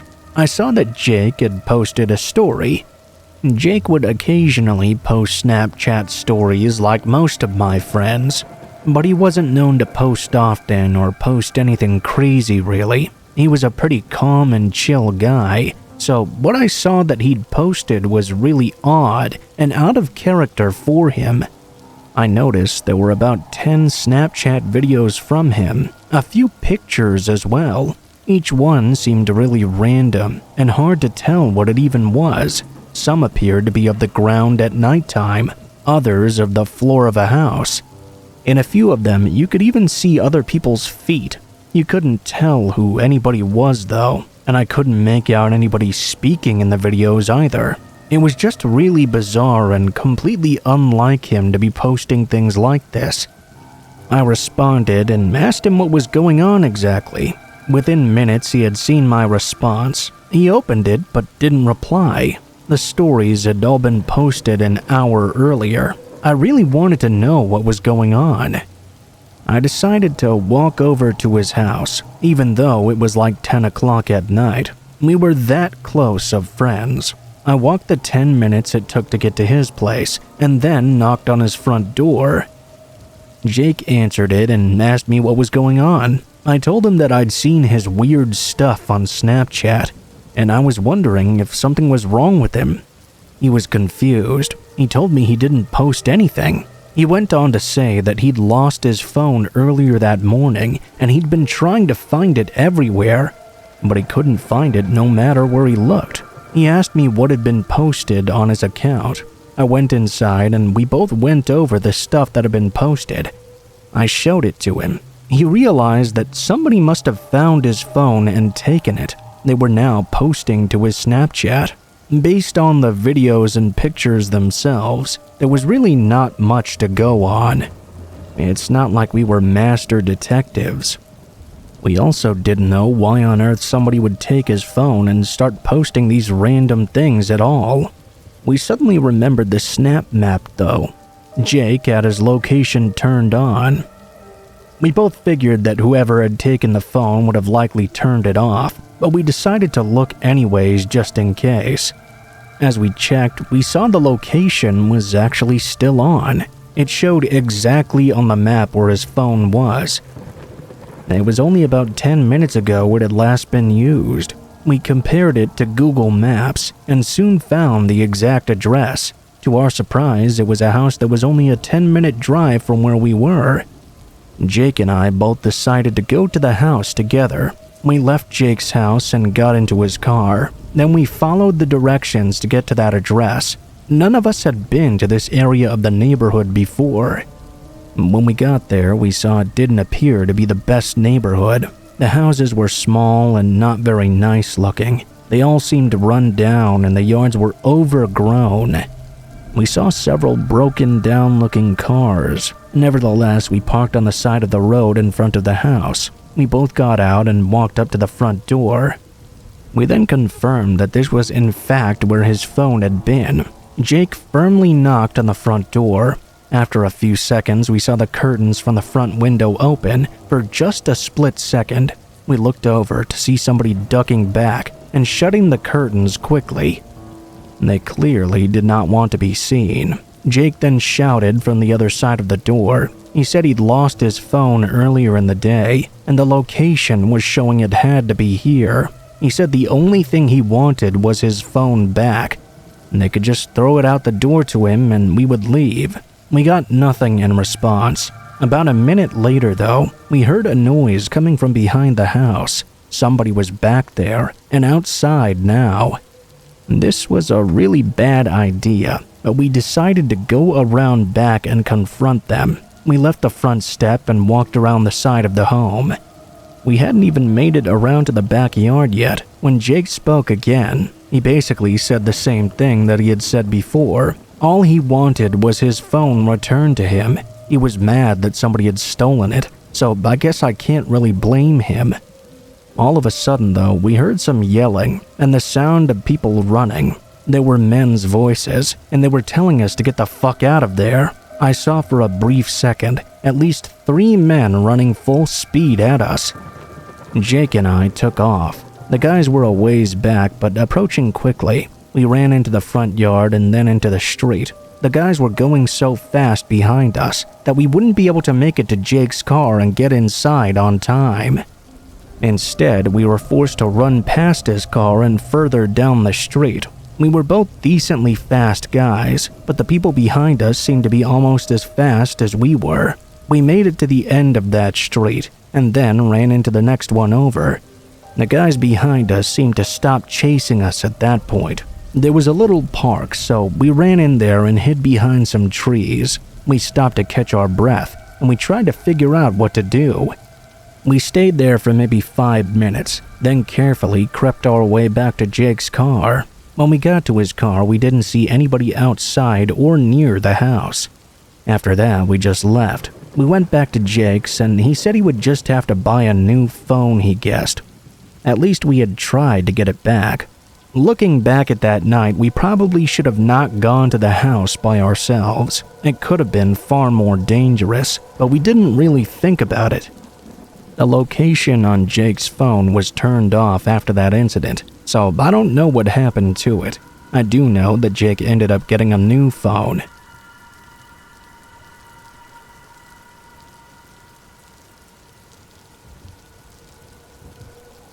I use Snapchat a lot to talk to friends. I never thought I would have a scary experience on it. There have been times people have added me and I didn't really know who they were, but nothing strange ever happened because of that. Usually it was either just a bot or somebody I'd never heard from. Well, one day I got added on Snapchat by somebody I didn't know yet again. The name was very generic sounding. I believe it was John Johnson or something like that with no space between the first and last name. Seemed pretty fake to me.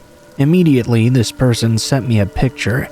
I opened it, and the very first thing I saw was a close-up picture of a guy wearing a really creepy-looking mask. The mask fully covered his face and was almost the same tone as his skin color.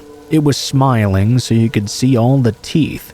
The eyes also appeared to be all white. It was very weird to see. I figured it was some kind of joke. I did not send a picture back, but responded by asking who this was. He sent another picture of basically the same thing. I was creeped out by it and did not respond again. Instead, I just blocked his account. I didn't even know who he was, but I really didn't appreciate him sending me creepy pictures like that. After that, I was not added by any other accounts for the rest of the night. I also didn't get any more strange messages either.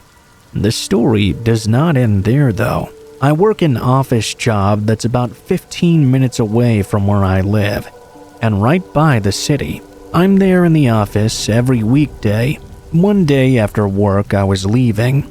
I park in a parking garage that's attached to the building. I was up on the 3rd level. By now, there were quite a few cars still around, but it wasn't as packed as when I'd got there. I got inside my car when something caught my eye. There was a man walking through the parking garage, wearing the exact same mask I had seen in that Snapchat. I didn't waste any time. I drove away immediately.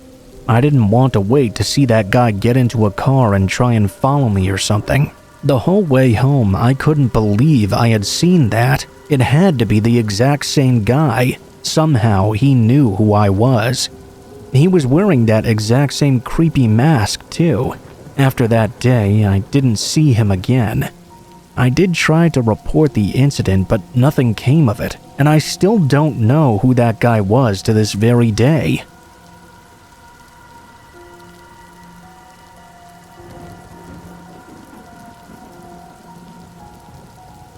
I have a horror story from Snapchat that happened just last year. I use Snapchat quite a bit and communicate with my friends on there a lot.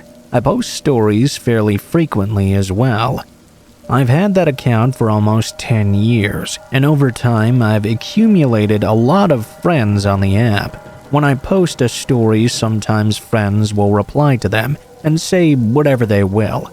Now, starting last year, every time I posted anything, this one guy would seem to reply to it every time. I didn't know who he was or when I added him. His name on Snapchat was Dave. I don't have any idea when we first made contact or anything, but he would always say things that were sort of creepy. One example that stood out to me was when I posted a picture of my new apartment. The picture was just something standard, like of the living room and kitchen. He responded by saying, "I wish I knew where you lived." It was almost like he was purposely trying to be weird every time. I never bothered to delete him or anything though. I didn't really think it was too much of a problem. I mean, he never even attempted to contact me outside of these weird responses to my posts. Eventually though, I did get tired of it and deleted him from my account. I didn't really think anything of it after doing so, but the next day, a brand new account added me on Snapchat. I didn't know that it was him making a different one. I added this person back out of curiosity because I had no idea who it was. Immediately, he sent me a message asking why I deleted him. I realized who it was pretty quickly and deleted that account too. Not long after, he tried to add me again with another one, but I did not add him back this time. He kept trying using different usernames, but I knew that all of them were still him. The very next day, I got a text on my phone from a number I didn't recognize. I said hi and asked who it was. It took me until the third message for me to realize it was that same guy. He started cursing me out, calling me terrible things. He was very clearly angry at how I kept ignoring him. I blocked the number after he sent me about 20 texts in the span of 2 minutes. This couldn't stop him, however. As most of you know, there are apps and websites where you can get new phone numbers for free. I've never really used one, but I know that they exist. I'm guessing that's what this guy was doing.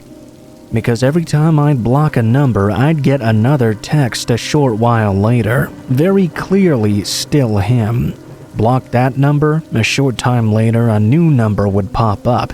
This time though, he left a voicemail. I listened to it. The man sounded much older than me. He basically called me every name in the book and threatened very graphic things against me. I blocked that number and this continued on for several days. I tried to ignore it as best I could. I kept on blocking these hundreds of numbers. Soon though, I decided to just get a new phone. I sort of needed one anyways. I decided to get a new number while I was at it and change my Snapchat username too. After I'd changed all my information, I guess I lost the guy. After that, I never heard from him again, and I really hope it continues to stay that way.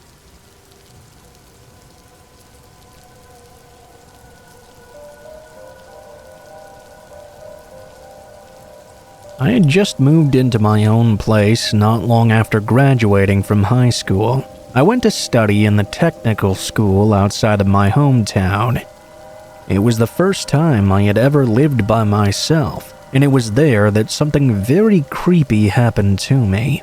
My mom helped me pick the apartment. She wanted to make sure it was a safe place to live. I'm the sort of girl who's lived a very sheltered life, and my mom is a warrior type. This place is so close to the school, everyone will be able to save you, and you'll be in the public view, she said. Sometimes, however, protection can be very annoying. I had my own anxieties about moving in, but overall I was excited by the freedom of having my own place. Several days later, my TV arrived. The one I'd ordered was not a very big one. It took just one person to deliver it. The delivery man brought it to my room. As I looked at it, I thought to myself, "Ah, shit, what am I supposed to do with this?" Looking back on it, it was pretty embarrassing that I didn't know how to wire or set up a TV myself. I still don't really. There are many things I didn't have the opportunity to learn. The delivery man looked at me for a moment and asked politely, "Do you need some help with this?" I was so grateful, I invited him in. He seemed like an expert. The TV was set up and installed in no time at all. At that point, I blurted out, "Wow, that's amazing. Thank you so much." I was really grateful for his help. The next day, the doorbell rang. I wasn't expecting anyone, so I went over to the peephole to have a look and see who it could be. Needless to say, I was very surprised to see the guy who had installed the TV was there yet again. What is this guy doing here? I wondered. Panic began to stir up inside of me. I thought I'd just ignore it and pretend to be out. From that point onward, though, he began to show up and ring my doorbell every day. I was getting really frightened now. He was showing up every single day. It was horrible. Sometimes he wouldn't even ring the doorbell, but I still checked and saw he was there. I didn't say a word. I just kept on ignoring him. I mean, what else could I really do? This guy was really creepy and would not go away. I was here all by myself, though. I was just praying that one of these times he wouldn't get impatient and start kicking the door down. One day, after a while of silence, I was wondering if he had gone away already. I crept over to the peephole to check. "Ah, there you are. Can you open the door now?" he said, with a big smirk on his face. After that, I went to one of my college friends' apartments as often as I could.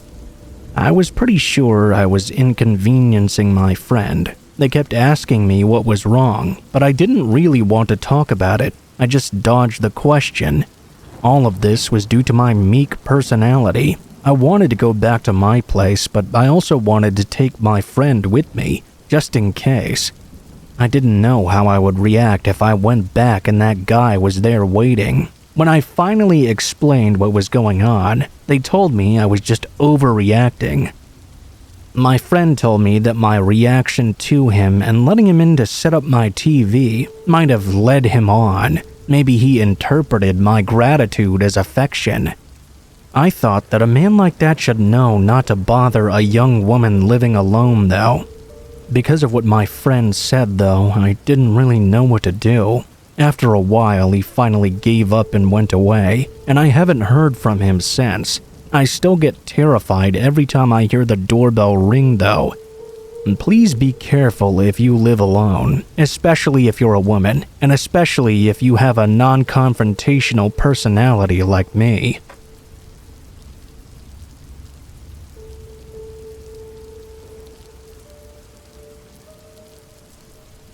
This story happened years ago when my friends and I were really into Pokemon.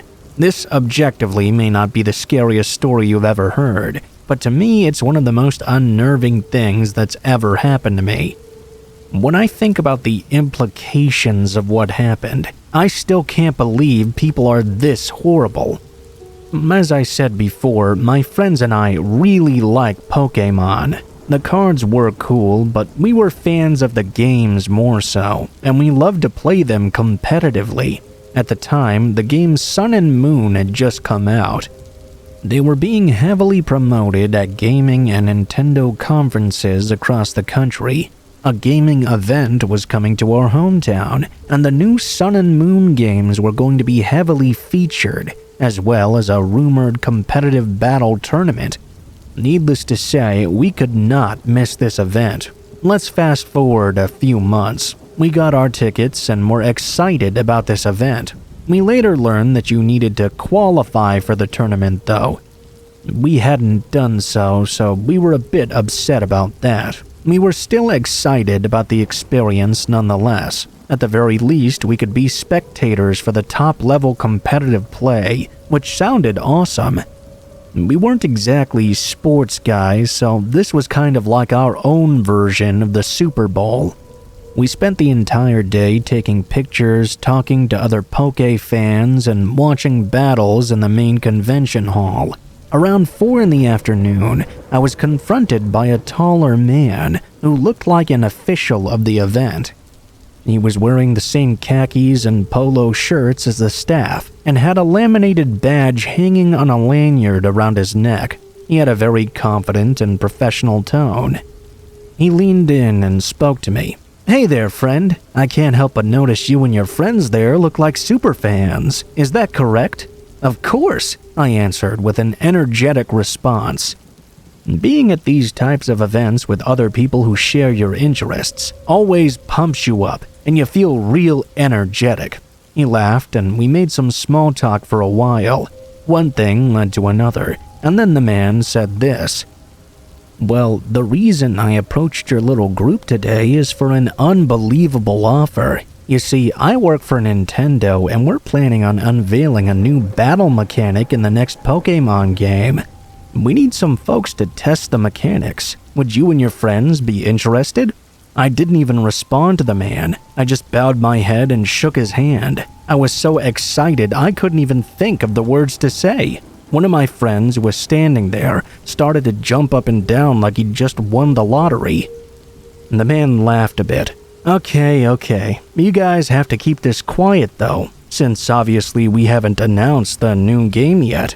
Meet me and my team at this location tonight at 8 p.m. and we'll start our testing. Remember though, you can't say anything. Oh, and my secretary will have you fill out some non-disclosure agreements when you arrive at the location. Alright? The man handed me a handwritten note with an address written on it. The paper was signed with a name that was pretty much illegible. Before anybody out there starts judging us, remember we were young and naive. The atmosphere of the event had us thinking about what we wanted instead of what was clearly logical, and this man was dressed as if he was a member of staff. When he was talking about non-disclosure agreements and all that stuff, it made him sound more legitimate. I was about to realize just how stupid and idiotic me and my friends truly were, though. We stayed at the event for a few more hours, then made our way to the address the man had given us. We pulled into this lot right next to a big abandoned-looking building. There was an old furniture store sign above the door of the building, which told us the building used to be some sort of furniture warehouse that was clearly not in business anymore. We lingered in the car for a minute or so. The situation was clearly kind of weird. We justified the weirdness by convincing ourselves they must need a secure location to test sensitive material. The guy gave us no reason not to trust him, other than the fact he didn't give us a name or a business card, but we wouldn't think about that little variable until later. There were about 6 cars in the parking lot, so we figured that someone must definitely be inside. It didn't take a lot of convincing ourselves that this was a legit opportunity, and we would really regret it if we passed it up. Against all our better judgment, we got out of the car and slowly made our way to the door. It was locked, so we knocked rather hard, but there was no answer. We looked through the glass on the door. It looked like a dark and abandoned warehouse. One of our friends suggested we should just leave, but everyone else pretty much ignored him. We all wanted this to really be real. While we were standing out front trying to figure out what to do, we heard a grinding sound. We looked at the side of the building, only to see an overhead door opening, the type meant for trailers to unload. A very skinny and frail-looking woman came out and told us to come on over so we could get started. We all felt a little bit of hesitation towards this woman. Her appearance looked nothing like someone who would be in a professional setting. Her hair was greasy, her clothes were messed up, they even seemed to be tattered and covered in holes. Most notably though, she was swaying back and forth as she was trying to summon us. I just happened to look through the window on the door one last time before we started walking over, and I saw 2 people crouched next to the overhead door. I hadn't seen them when we'd originally looked into the window, but after the door was open, the streetlight was shining in, and it was clear to see at that point. I didn't say anything. I just suddenly alerted my friends that we needed to leave. One of my friends said to the woman that we'd forgotten something in the car, and we'd be back in just one moment. We all started to move back toward the parking lot. The woman tried to say something, but it was completely incoherent. When we were just about to get in the car, we heard multiple footsteps behind us. As we entered the vehicle, we saw 2 people with the woman. All 3 of them were directly coming towards our car. We started it up and peeled out of there. We drove for hours. Thankfully, it didn't seem like they followed us, but we weren't exactly sure. That's why we drove nearly all night, just in case they did so. We did call the police and report this entire event, but the warehouse was completely empty by the time they arrived. At that point, they couldn't really do anything, since these people didn't physically harm us, I guess. I have no idea what these people wanted from us. It used to keep me up at night thinking about it. Be careful meeting people out there, and don't be afraid to ask serious questions, because sometimes things really can be too good to be true.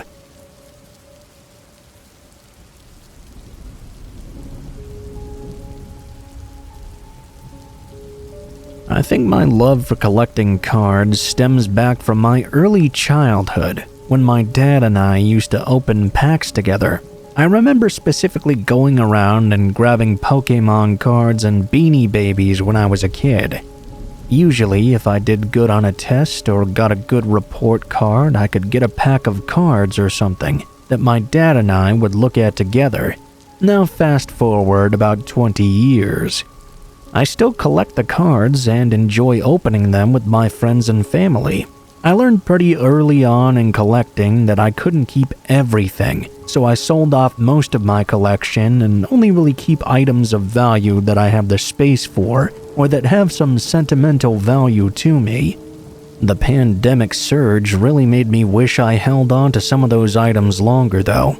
Anyway, I don't really collect anything specifically, just items that catch my eye, ranging from horror cards like Jaws and Fright Flicks to Pokemon and Yu-Gi-Oh! Even some occasional football or basketball cards as well. For years, I belonged to forums, which then morphed into Facebook and Reddit pages.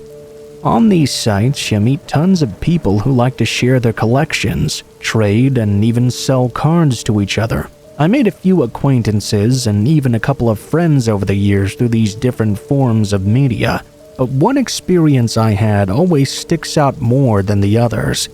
That was the time I met Roger.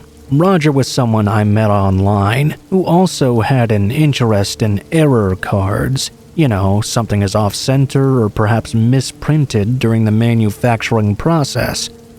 We talked casually for what I would guesstimate was 6 to 8 months, until he sent me a message about a card convention.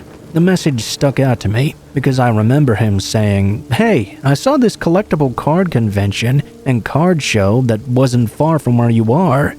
Are you considering going maybe?" I remember my immediate response was, "How do you know that show is close to me?" I don't discuss my city or state online. I don't remember the exact response he gave, but I think he said something along the lines that he'd picked it up from my socials and some of the pictures I'd posted. Either way, I said, yeah, I was planning on going to the convention to look around, maybe even thin out my collection a little. He mentioned that he was also attending, and that we should meet up IRL and get a drink or coffee or take a tour of the convention together. I agreed and figured there wouldn't really be any harm in meeting someone I'd chatted with pretty regularly, especially in a public setting like a convention. The day came and I was waiting to meet up with Roger. I got a tap on the shoulder and turned around. Can I help you?" "Hey, it's me, Roger." I responded pretty quickly. "Oh, sorry, I didn't recognize you. You look so different than you do on all your socials." "Oh yeah, I took all those pictures a long time ago." I remember trying to steer the conversation. "Well, it's good to finally meet you." I was thinking to myself though, this is a completely different person to the images on the social media pages. They looked nothing alike, not even remotely close. Before I could even process anything else though, Roger said, "I want to introduce you to my friend Todd." I stuck out my hand, but this Todd guy completely ignored it and didn't say anything to me. "Don't worry, he's just shy. He'll warm up eventually." I was already regretting my decision to meet up with someone I didn't really know that well. I said we should go in and take a look around. Everyone agreed and we all headed in. In all honesty, it was an amazing show. There were so many cool collectibles and cards. I didn't end up getting anything for myself that day though. Like I said, at the time I was trying to thin out my collection, rather than increase its size. As we approached different areas and booths, I became more comfortable being around Todd and Roger. Todd was quite rude though, and Roger just seemed to go along with everything he said. I ended up getting very quiet eventually, and even though I had seen a lot of cool things with them, I was trying to plan my escape from these people. Roger had to run to the bathroom eventually, and I was left alone with Todd.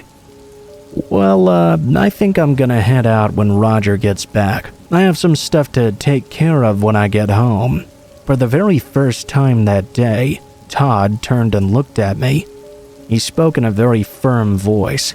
"No, you're not. We made this trip all the way here, and you're gonna make it worthwhile for us." I asked him what he meant, but just as he was about to respond, Roger came back and interrupted. "Alright guys, what's up next?" I said I had to head home because I had a lot of stuff to do with my family. Roger's smile immediately turned to a frown. "Well, if you want to be rude and take off, that's your choice." I ignored it and got up. I walked off as fast as I could. At that point, the first thing I was thinking was that I was going to block Roger on any app we had together. I got home and told my wife what happened. She seemed disinterested and said something like, "I told you everyone online is creepy." I tried to put the events from that day out of my head, but I was still feeling a bit uneasy and anxious. I decided to go to bed early around 8:30 or so. I was woken up to a loud bang at 1 a.m. I couldn't tell what it was, but it sounded like a table or chair had been tipped over. I told my wife to go back to sleep, and I would go check out what it was. I looked around the house and couldn't really find anything out of place.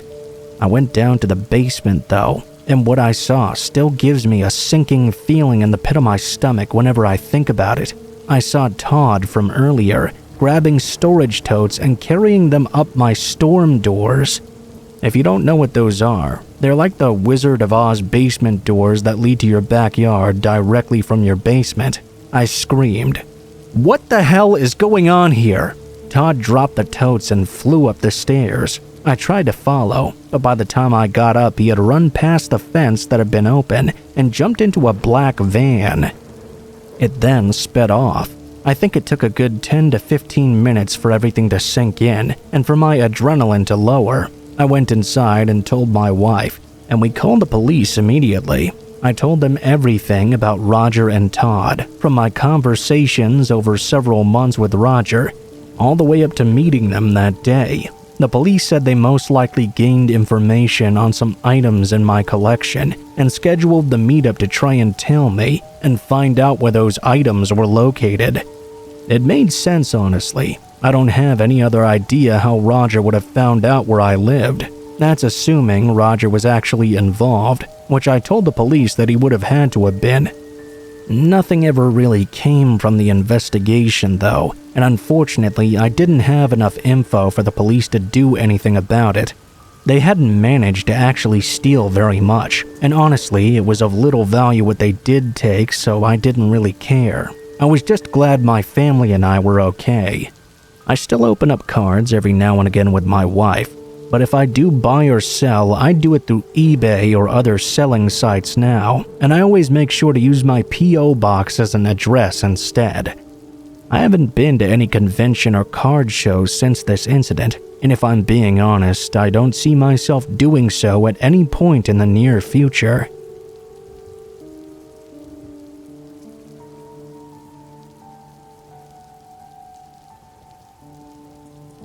First, let me explain as to why I was traveling alone in this story. One of my best friends, Kayla, and I worked seasonally at a hiking lodge for the summer. We're both girls in our early 20s. She lives and goes to school in New Brunswick, and I live and work as a chef in Toronto. We decided this year, since I'd bought a car, instead of flying back home, we would do an epic Canadian coast-to-coast road trip. Everything was going wonderfully.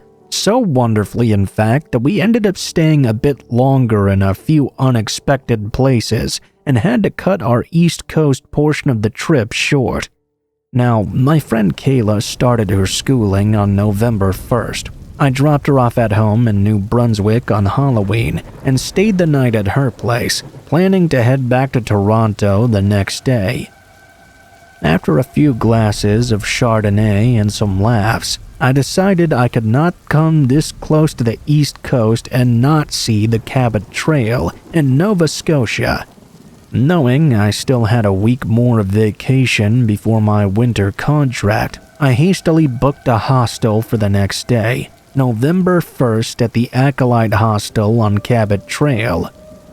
When I booked, only one option came up. I assumed because I had waited until the last minute to book a private dorm with a queen-sized bed. This option was for $35 though. I thought to myself, what a bargain. I booked immediately. I left Kayla's house at 7 a.m., knowing it was going to be a long drive to my destination. The Cabot Trail was roughly 150 kilometers long. So I thought to be safe, I'd plug the hostel's address into my Google Maps and head straight there to get my bearings. I would arrive at the hostel at roughly noon. Knowing it was too early to check in, I figured I'd consult with the front desk when I arrived, figure out the nearby hiking trails, and bring my bags in at least.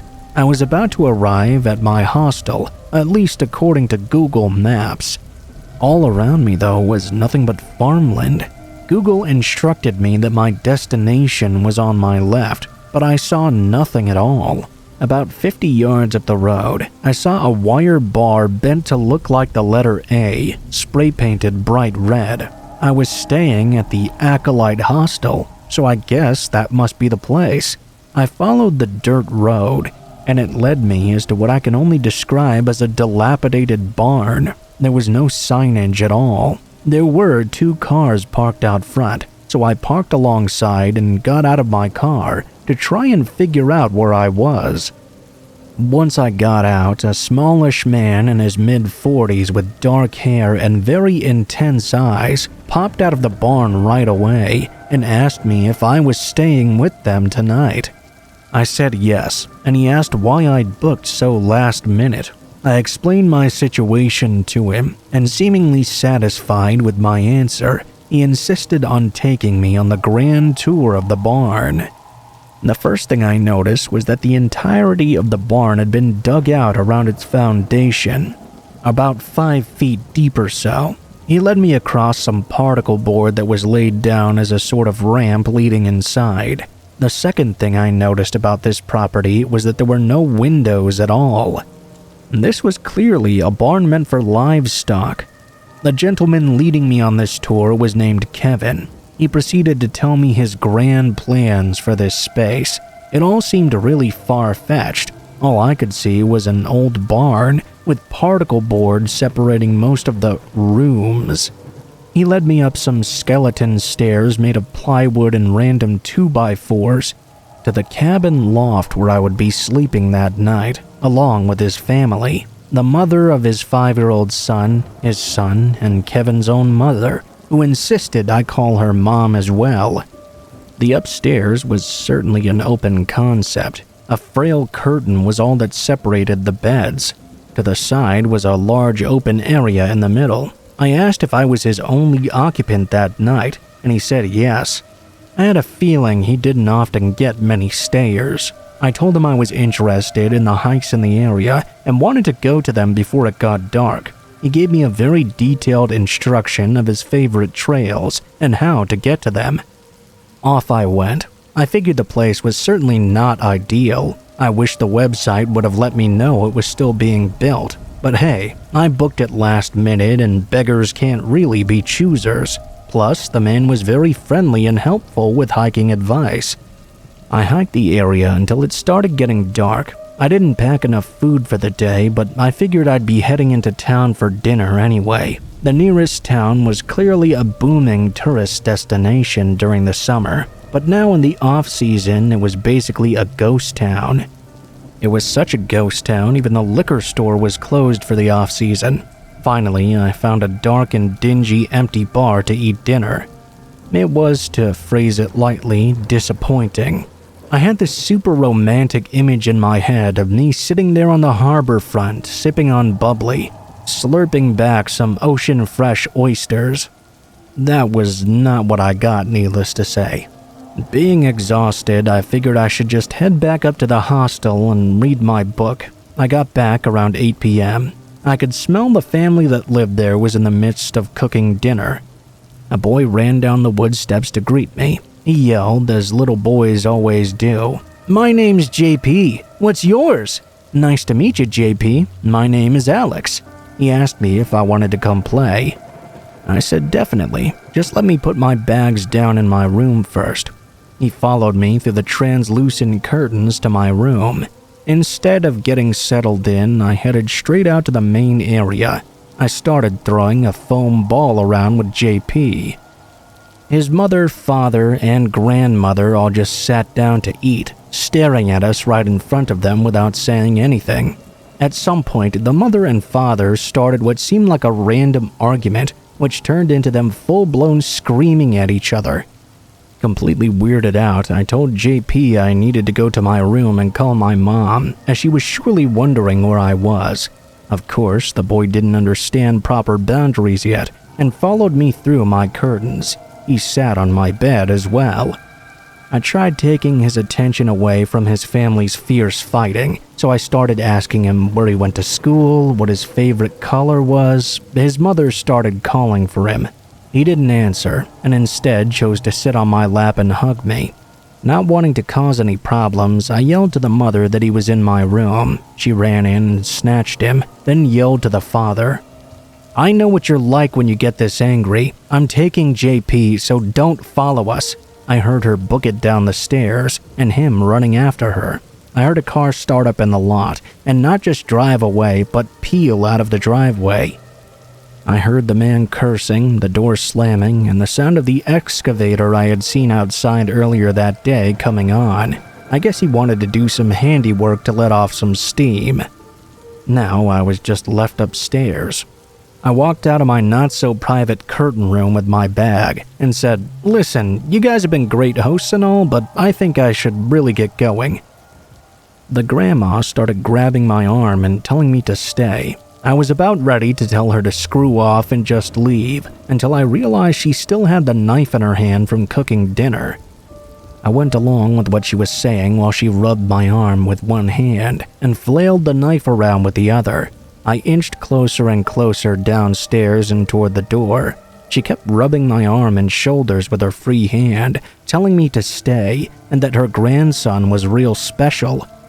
Before I'd even booked the night's stay, he'd had a premonition that I would be staying with them. As soon as I got out the door, I ran towards my car and started the engine. I backed up to get out of there. Kevin and the excavator blocked my path. Kevin, with his excavator, had blocked the path out with a 5-foot ditch. He got out and said he was sorry and told me I had to stay. He'd make it up to me. The grandma came out with a knife still in her hand, saying it was all Kevin's fault I was leaving. They started to really bicker. I yelled that if they didn't let me leave right now, I was calling the police. They got super defensive, like I was the one being unreasonable. I started to dial on my phone. Kevin got back in his excavator and made a little path so I could get out. I drove across the grass and ripped out of the drive. I'm sure it did a number on my suspension. As soon as the property was out of sight, I went to call my friend Kayla. No service at all. I drove 6 hours and stayed with Kayla instead.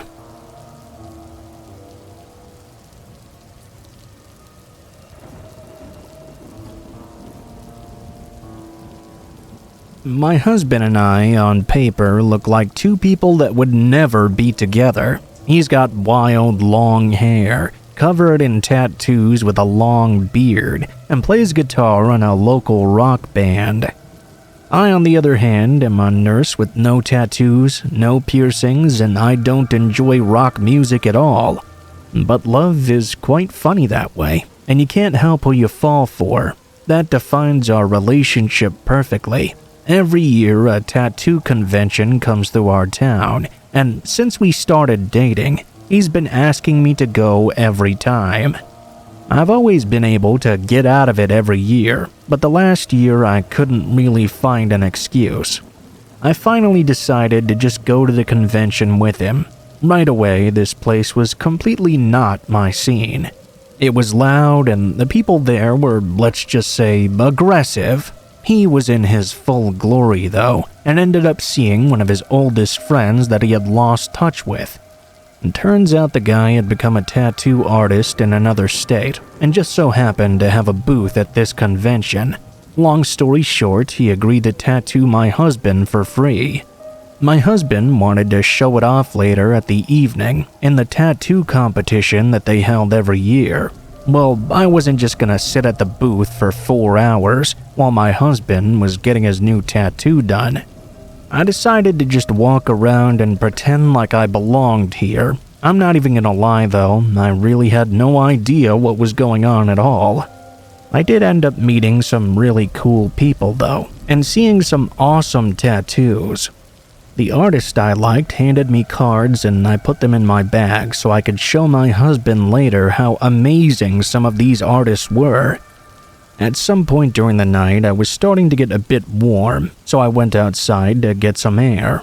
While I was sitting on the stone wall outside, I noticed this woman running under the tree line that was directly across from me, nervously jogging through the parking lot.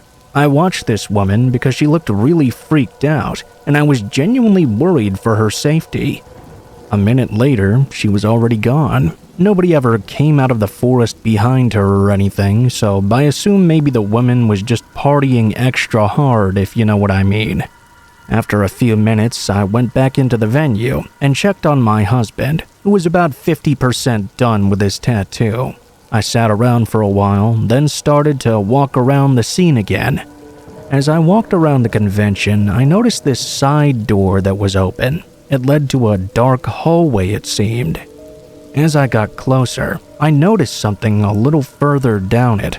I saw the girl I had just seen outside. She was sitting on the ground in that back room and looked borderline unconscious. I went over to see if she needed help. When I got close though, she jumped up and hit me with a large blunt object. I'm pretty sure it was some sort of pipe. I fell to the ground, and the woman got right in my face and just screamed at me. I stayed down, pretending like I was actually hurt. She ran out of the dark hall and into the convention center. I got up a few seconds later and started making my way back to my husband and his friend's booth. I was clenched over in pain, but I guess nobody really noticed, probably because they figured I'd just gotten a big tattoo or something. When I got back to them, I finally started to freak out. I was able to keep my composure until that moment, but once my husband saw the pain I was in, the waterworks started in full force. They put the tattoo on hold and immediately notified the security the venue had hired for the event. The security then notified the police as well. When they showed up, I told them all about the interaction with that woman. Unfortunately, the description of that woman was nearly identical to every single other woman that was at this event. Thankfully, the venue did have some cameras, and they were able to pull up the feed and find the woman relatively easily. It was haunting watching the footage back. It was like the clearest day. You could see the woman strike me on the head. In the same footage, after she hit me, she ran to the parking lot and tried to open numerous car doors. She was walking down the line of parked cars, pulling on every handle. Finally, she found a car with the door unlocked. She opened the door and just sat there in the back seat. She wasn't hiding or anything either. She was just sitting there in the back seat, like a passenger of the vehicle. The police and security checked the live feed, and sure enough, the woman was still in that person's car. They ran out and detained the woman immediately. She seemed to put up very little struggle when they were arresting her. They did find a knife in her back pocket. I'm glad I found out like that and never had to find out the hard way about that knife. It gives me chills. What if she intended on using that knife for the owner of the vehicle? They notified the driver of that vehicle, and more disturbingly, the owner had never seen that woman before. She was indeed just trying to find any unlocked car. It was clear this woman was not in the right state of mind. I'm not sure what happened to her. I hope she got the help she clearly needed, because I don't think she was evil or malicious or anything. I just think she had some demons that got the better of her that night. Thankfully, nobody besides me got hurt that evening, and if I didn't take that shot to the head, someone else may have gotten far more seriously injured than I.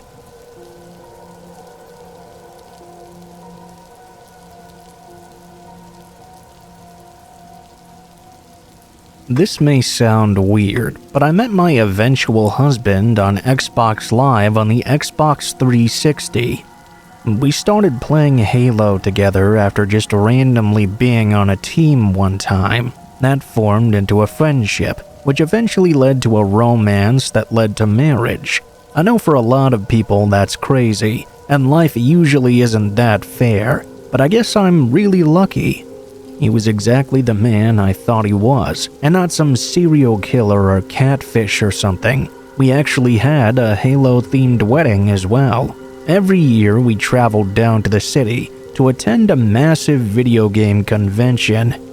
It reminded us of our love and how far we had come together.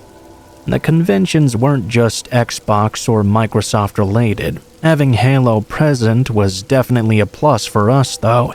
It was something we looked forward to every year, and it's something we still continue to do together, and will do so for as long as we can. One time though, a few years ago, we almost had to stop going to conventions altogether. The day started just like every other convention he and I had ever gone to. Loads of fun, buying souvenirs, attending live talks, and meeting awesome like-minded folks. During one of the talks, they set up microphones at the end of the aisles, and you can wait in line and ask questions to the guest speaker. My husband really wanted to ask a question, so he got in line while I waited in our seat. I was mostly just listening to the other people's questions and enjoying myself quite a bit. That was when I noticed just about the worst thing I could possibly ever see. Sitting about 10 feet away from me in another row was my ex-boyfriend. We'd broken up 10 years ago for many different reasons. The Cliff Notes version was that he was an abusive and controlling man. I just tried to pretend like I'd never seen him and started looking the other direction. When I glanced back though, he was very clearly staring at me.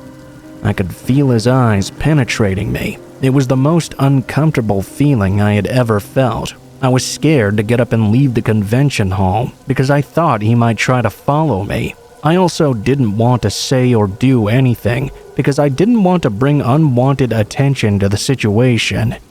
After all he was doing was staring at me and not doing anything harmful really.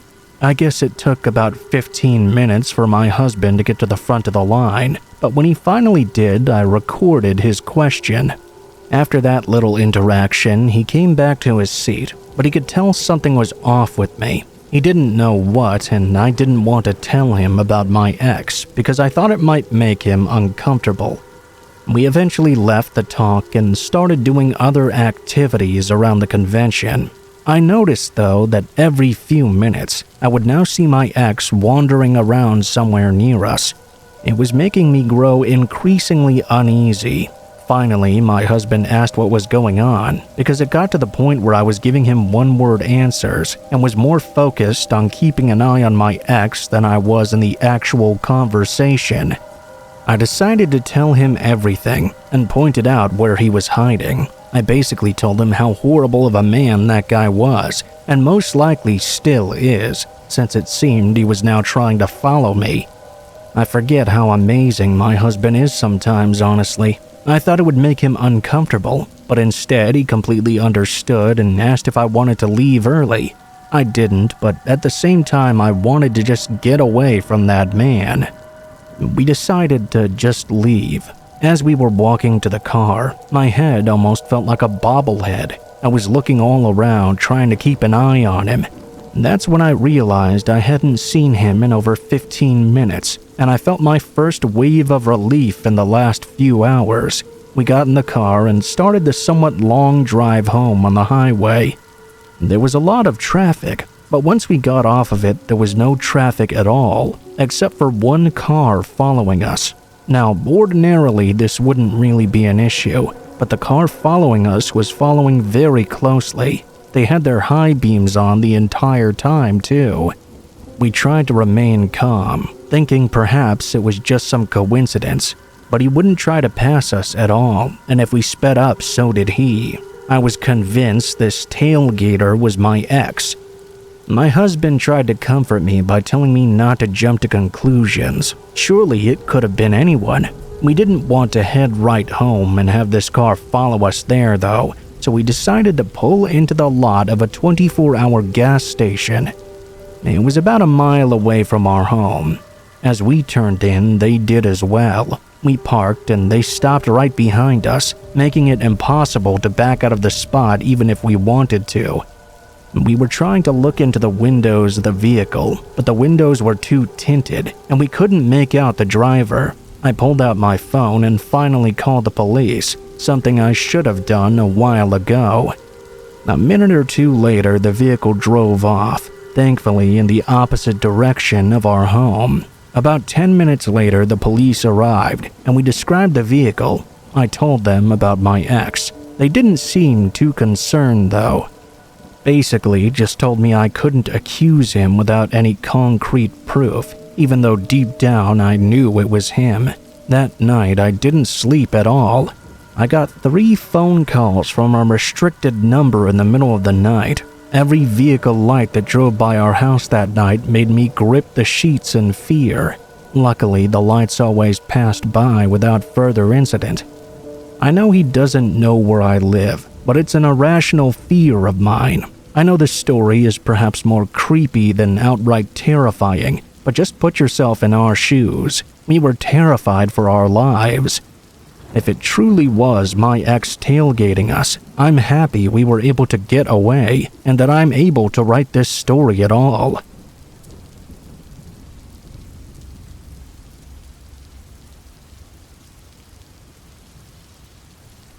This might go without saying, but in order to protect the privacy of myself and my family, I'm going to refrain from using any real names or locations in this story, just in case. Last year, my town hosted a Comic-Con event. My wife and I decided to go, since we had talked about it for years. We found a babysitter for our 2 small children and decided to just enjoy the night. Just to clear up one thing, by the way, this wasn't like San Diego Comic-Con or anything. It was a much smaller event, since the city I live in is much smaller than San Diego, obviously. Me and my wife decided to dress up as characters from the Marvel movies. I know a lot of people these days are somewhat annoyed with the franchise, but it's something my wife and I really bond over. They'll always have a special place in my heart. I was dressed up as Captain America, and my wife was dressed up as Gamora, a character from Guardians of the Galaxy in case you didn't know. Since my wife designs costumes for a living, our outfits were top-notch. The event was having a costume contest for everyone cosplaying, so we decided to enter. I thought one of us was going to win for sure. That was until I saw the dozens of other incredible costumes. During the competition, we spent a lot of time hanging out with the fellow contestants, and actually met another couple who were wearing costumes from the Marvel movies as well.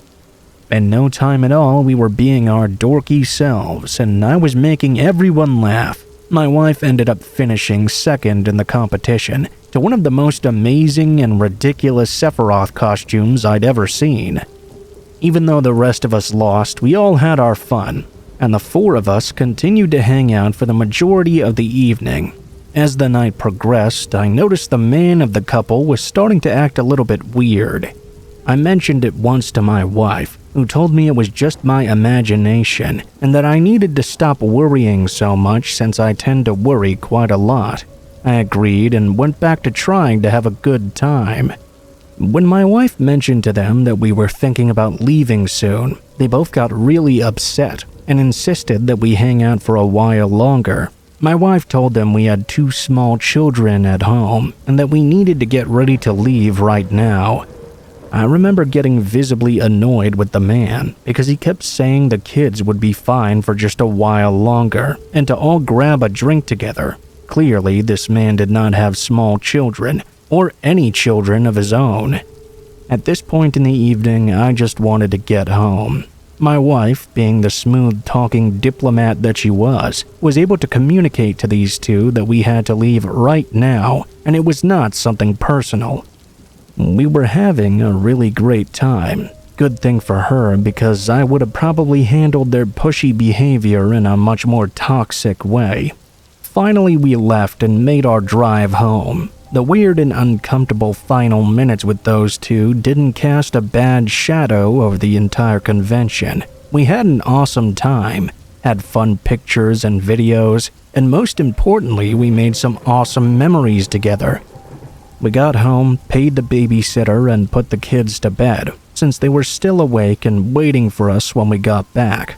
Then we got into bed as well. We decided to watch the first Avengers movie. As a side note, that movie was our first date, hence why we have such a special place in our hearts for Marvel. We both fell asleep at some point during the movie. In the middle of the night, though, my wife woke me up, claiming she had heard someone knocking on the door. I thought for sure it was just her imagination, but I went and checked anyway. As I was walking to the front door with my wife standing right behind me, someone knocked on the door again. Before checking to see who was outside, I briefly glanced at the time. I saw it was already 3 in the morning. Right away, I was completely freaked out. I approached the door and shouted, "Who is it?" There was a small pause, then a confident and upbeat voice could be heard from the other side. "How do you do, Cap? You guys ready for that drink yet?" We both looked at each other. The voice was obvious. It was clearly the acquaintance we'd made at the convention.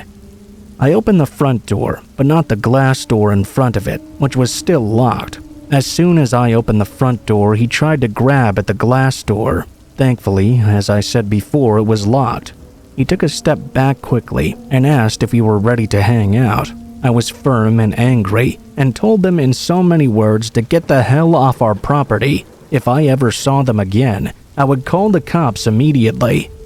They walked away smiling, shaking their heads as if there was some crazy surprise that I had flipped out on them. We got back into bed, and my wife thought I should have called the cops. I didn't want to bother at that point. They left, so I assumed my tone was enough to get the message across. I couldn't have been more wrong. I fell back asleep not long after the ordeal, but my wife was wide awake. About an hour later, she started to tap my shoulder, claiming she could hear something from outside the bedroom again. I got up and opened the door, expecting to see nothing there. Instead, standing at the end of the hall was the couple from the convention. They were in my home, standing there and still wearing their Marvel superhero costumes. Instinctively, I pushed my wife back into the room and shut the door. I ran across the hall and closed the door of my kids' bedroom as well. While that was happening, the two were walking down the hall towards me. Thankfully, my wife's phone was in the bedroom. While I was holding my kids' bedroom door shut, my wife called the police. I could hear one of them trying to open the door to the room that I was in.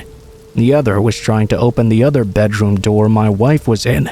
Thank God the cops showed up very quickly, and neither one of them resisted. They were still smiling and laughing, even while they were being dragged away by the police. I'm not sure if these monsters were on some sort of drug or just outright evil. As you would expect, they were both charged. And last I knew, they're both still behind bars. That's something I can't 100% confirm, though. The one thing that kills me, though, is that I have no idea why these two did this. What did they want? They never said why they terrorized us, nor what their intentions were in the first place. The entire evening, they seemed like really great and fun individuals for the most part. I don't know what clicked in their heads to make them snap like they did. I'm thankful our children were young enough that they don't seem to remember that night at all, and I'm hoping nothing like that ever happens again.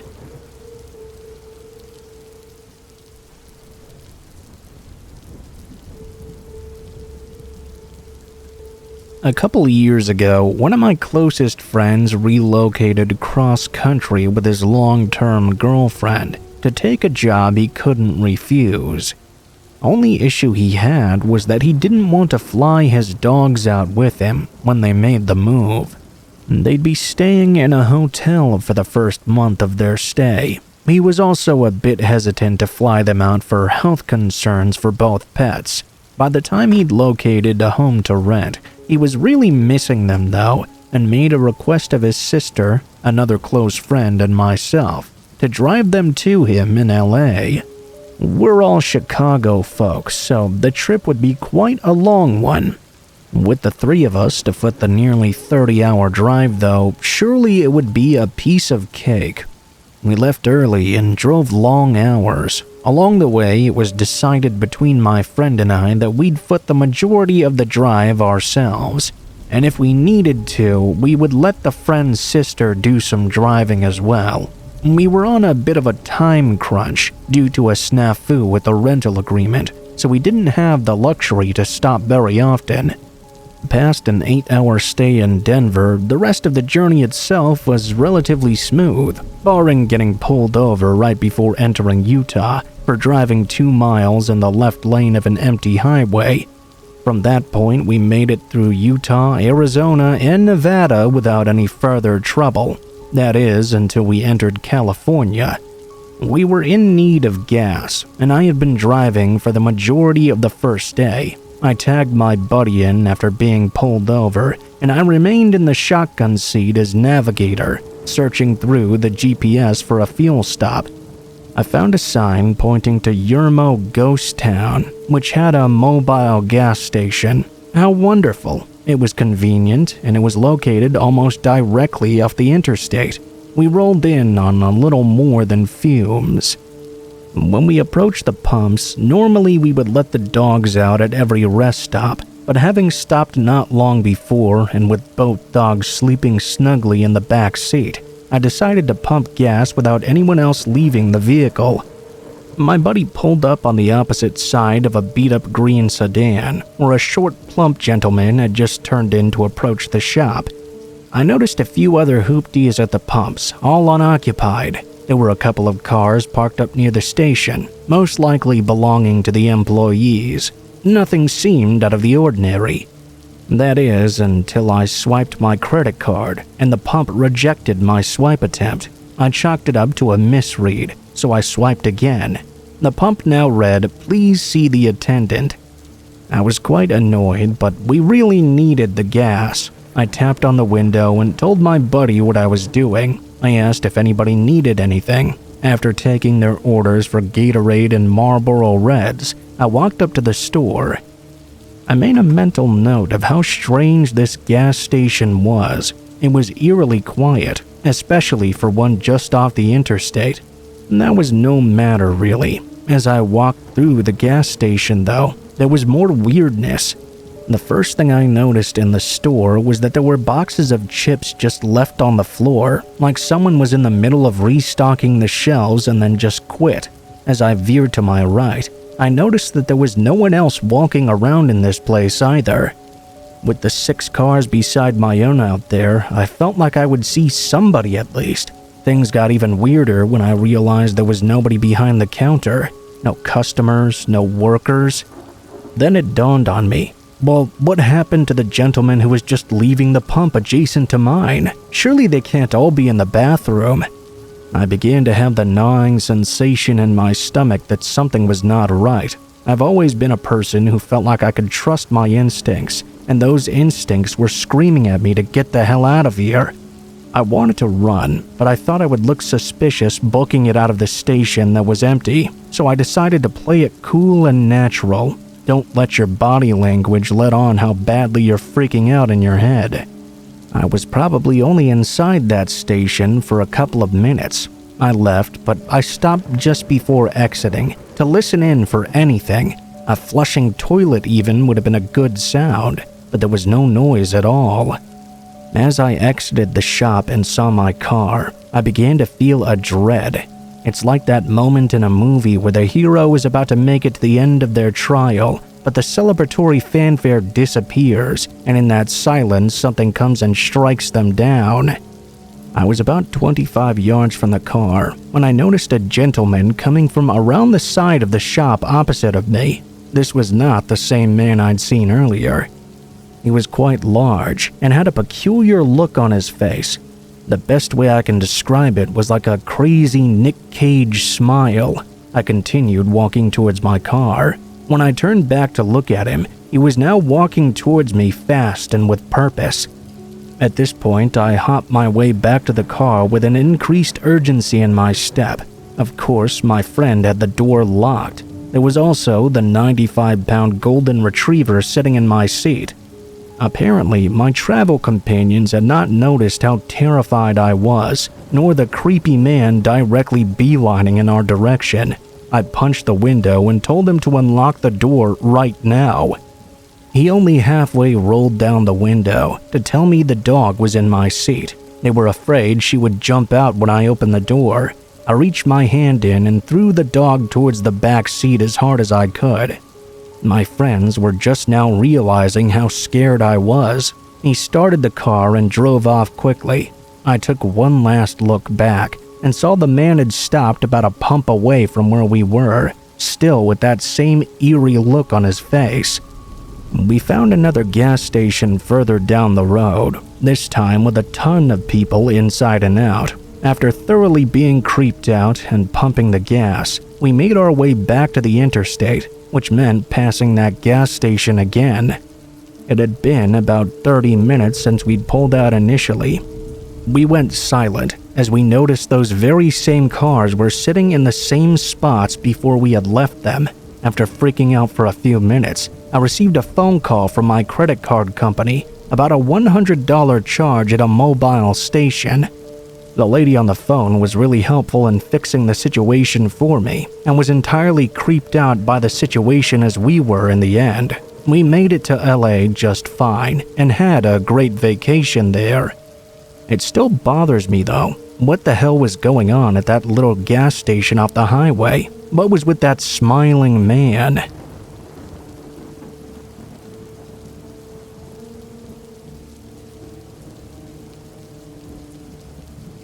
Before we start, when this happened, I was an 11-year-old male in 5th grade.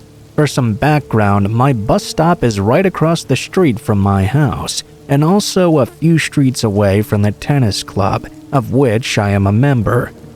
Okay, now to the story itself. I was getting ready for school and walked out to my bus stop. No one else was there, so I figured they'd all probably already gotten rides to school. My parents had been letting me go alone to the bus stop for about a year now, but after this incident, I don't really want to anymore. I was standing outside just kind of looking around, when about 100 yards away, I saw something quite odd. I shook it off though, since I couldn't quite tell what it was. I looked again a bit later, trying to observe it even closer. That was when I noticed that staring at me 100 yards away was a clown head, tilted and just plain creepy looking. I'll also mention that this was in the direction of the tennis club.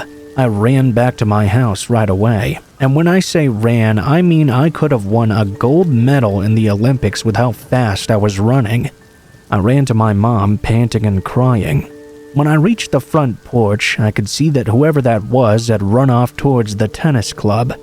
Luckily, my mom walked out with me and stayed there. I had tennis lessons after school, and believe me, I did not want to go at all. I was afraid the clown would be at the tennis courts. Tennis was pretty great though.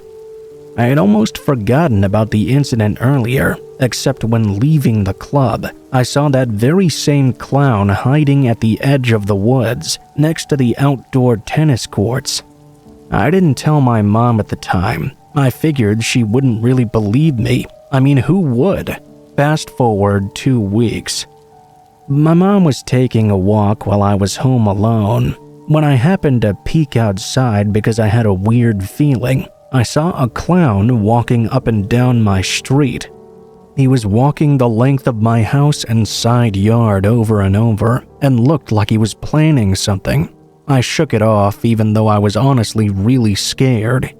About 40 seconds later, I heard a knock at the door. Just one knock though.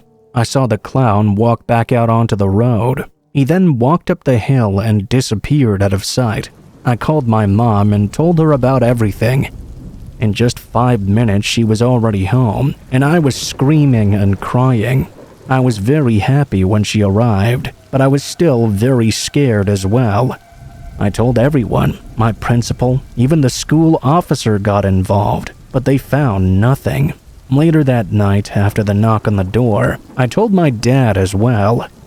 Of course, he didn't believe me, and I hadn't expected him to, but my mom convinced him to listen to my story.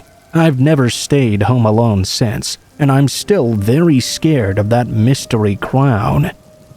I told my friends at the bus stop about this too, just in case they were in danger as well. We even started a crime watch in the neighborhood because of this. I still walk out without my parents every now and then, but only when my friends are also at the bus stop as well.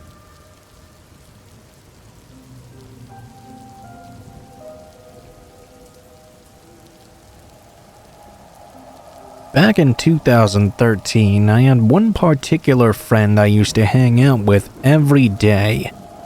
During the summer, I would go to her place even more often and hung out with her and her roommate all the time.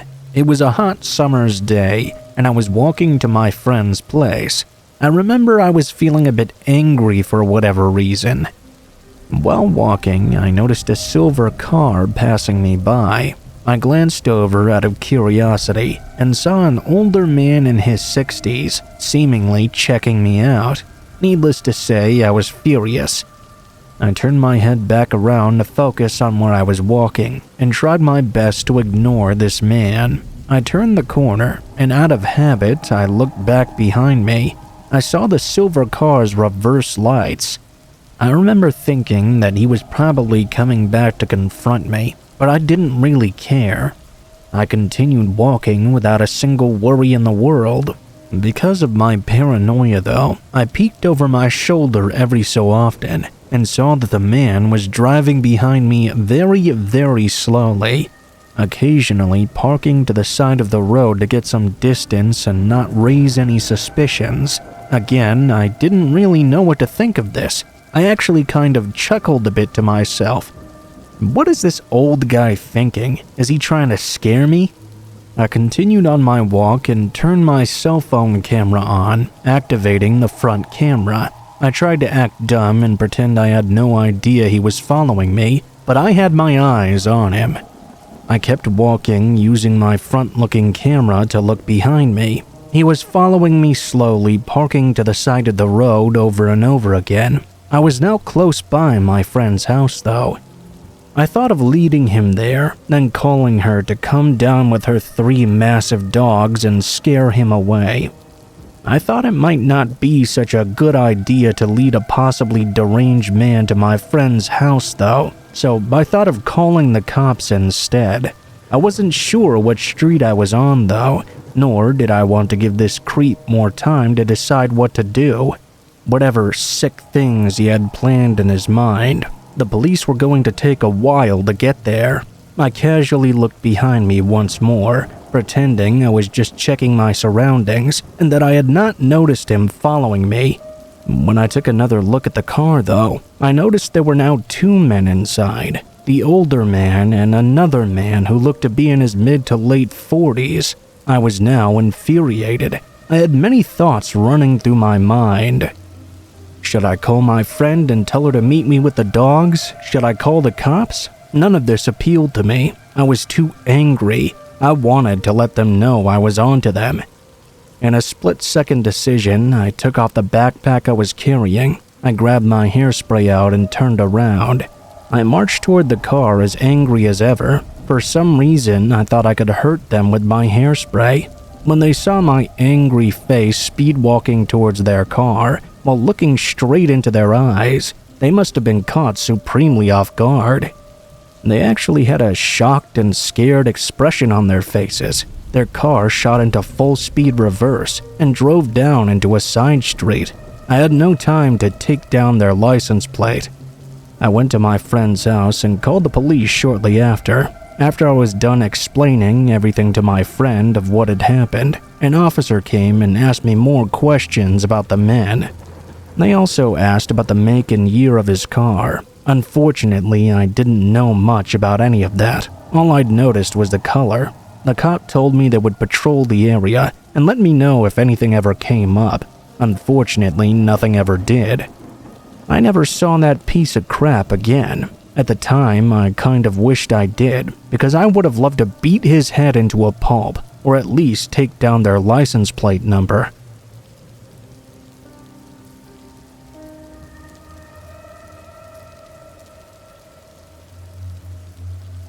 This story happened to me surrounding my job. I haven't told this one to anybody in a while, because it's been so long since it happened.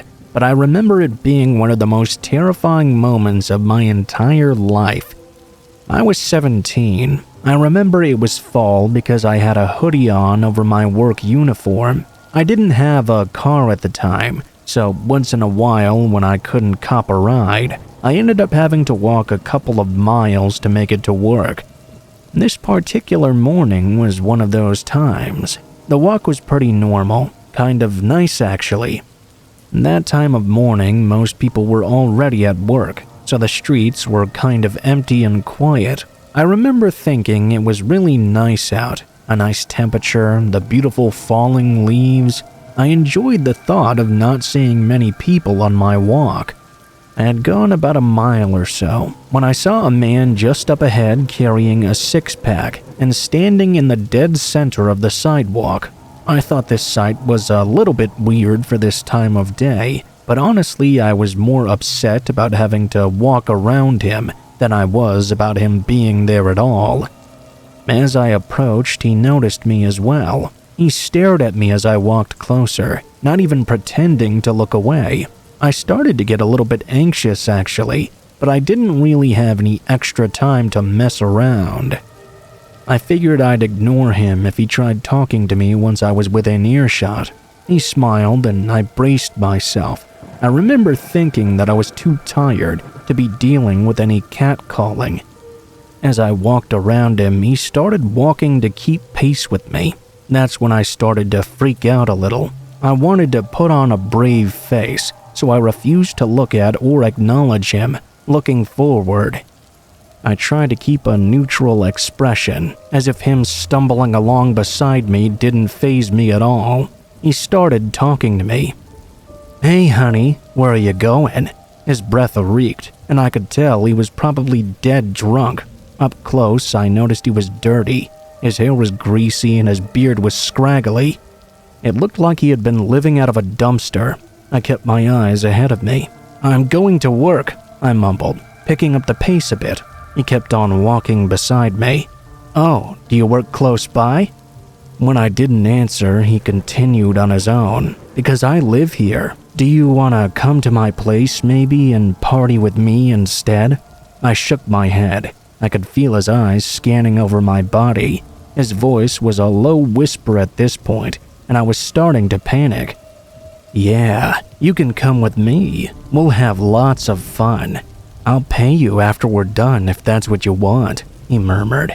At this point, I was almost in tears. I did the only thing that seemed logical. I booked it. It was not a full-on sprint, but it was fast enough to catch him off guard and get myself somewhere safe. I found myself now desperately wishing there were other people around.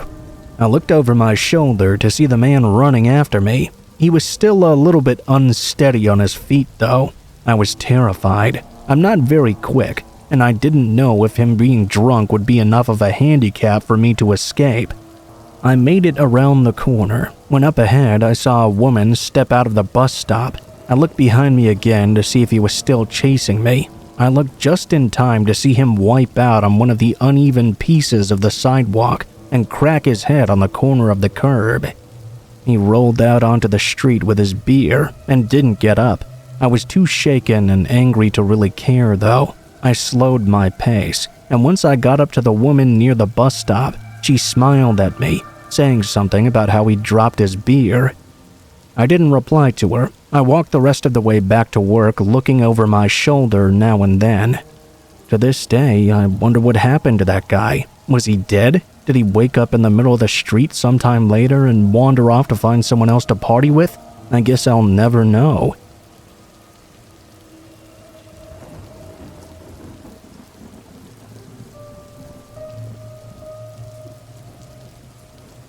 I'm a 22-year-old woman. At the time of this incident, I was about 16 or 17 years old. Because of what happened, I now never walk anywhere by myself after dark. I had decided to sneak out one night to meet up with a friend, but neither of us had a car. We were going to walk and meet up halfway between our houses. The halfway point was about a 40-minute walk or so. We ended up meeting up at around midnight. The walk there was fine and went with no issues. We hung out for a while and ended up really losing track of time. It was now about 3 a.m. or so. I had to get home before my parents woke up for work, or else I risked being caught. We said our goodbyes, and I started my long walk back home. Since it was 3 in the morning, it was basically a ghost town. There was not a single person in sight. In fact, I hadn't even seen a single car drive by the entire time. I figured it would be a nice and peaceful walk home, but boy was I wrong. About 10 minutes into my walk, I heard a car coming up behind me. Nothing too alarming about that in and of itself. As the car passed me by, though, they slammed on their brakes, then cut off all their lights immediately. That was a red flag. I saw the car turn down the next street up ahead, and I knew I would have to walk past it to get home. Instead, I ran into a nearby parking lot and hid in the bushes. I pulled out my phone to call my sister. At the very least, I wanted to let someone know where I was and what was happening at the moment. I also wanted to call 911. I unlocked my phone, and of course it was at 1% battery life. My phone died as soon as I looked at it. I started to panic.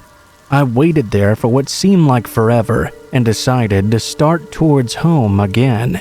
I started sneakily walking and passed by the street they had turned down. I didn't see any cars nearby, so I started to relax. That was until I walked a bit further and saw the very same car parked in the Burger King parking lot. As soon as they saw me, they drove out of the lot and headed straight toward me. I bolted across to the other side of the street. Instead of staying on the same road, I ducked into a neighborhood nearby that would let me circle back onto the main road, a bit closer to my own home. I got back onto the main road eventually and thought I was in the clear. As soon as I emerged, though, I saw the creep driving right towards me. As soon as he passed by, he made a U-turn, so that way he could follow me again. He was driving slow enough to be directly behind me. I didn't know what to do. Luckily, at that very moment, another car came up behind him, and he was forced to speed up. I saw him up ahead going to turn around again. I took this opportunity to hide in the grass between someone's fence and the sidewalk, just out of sight, so any passing cars could not see me. After the car fully passed by again, I got up and started sprinting towards a different neighborhood. It was another shortcut to another main road that my house was just off of. I made it there and was close by my house now. Again, though, the car had somehow managed to find me. It turned around as I ran across the street and through a field. I hopped my neighbor's fence and cut across my court and ran inside. I had never been so happy to be home. The guy had followed me for my entire walk back. I'm not sure what would have happened if I had just kept walking and ignored all the warning signs, but I know his intentions were not good. That was by far the scariest thing to ever happen to me.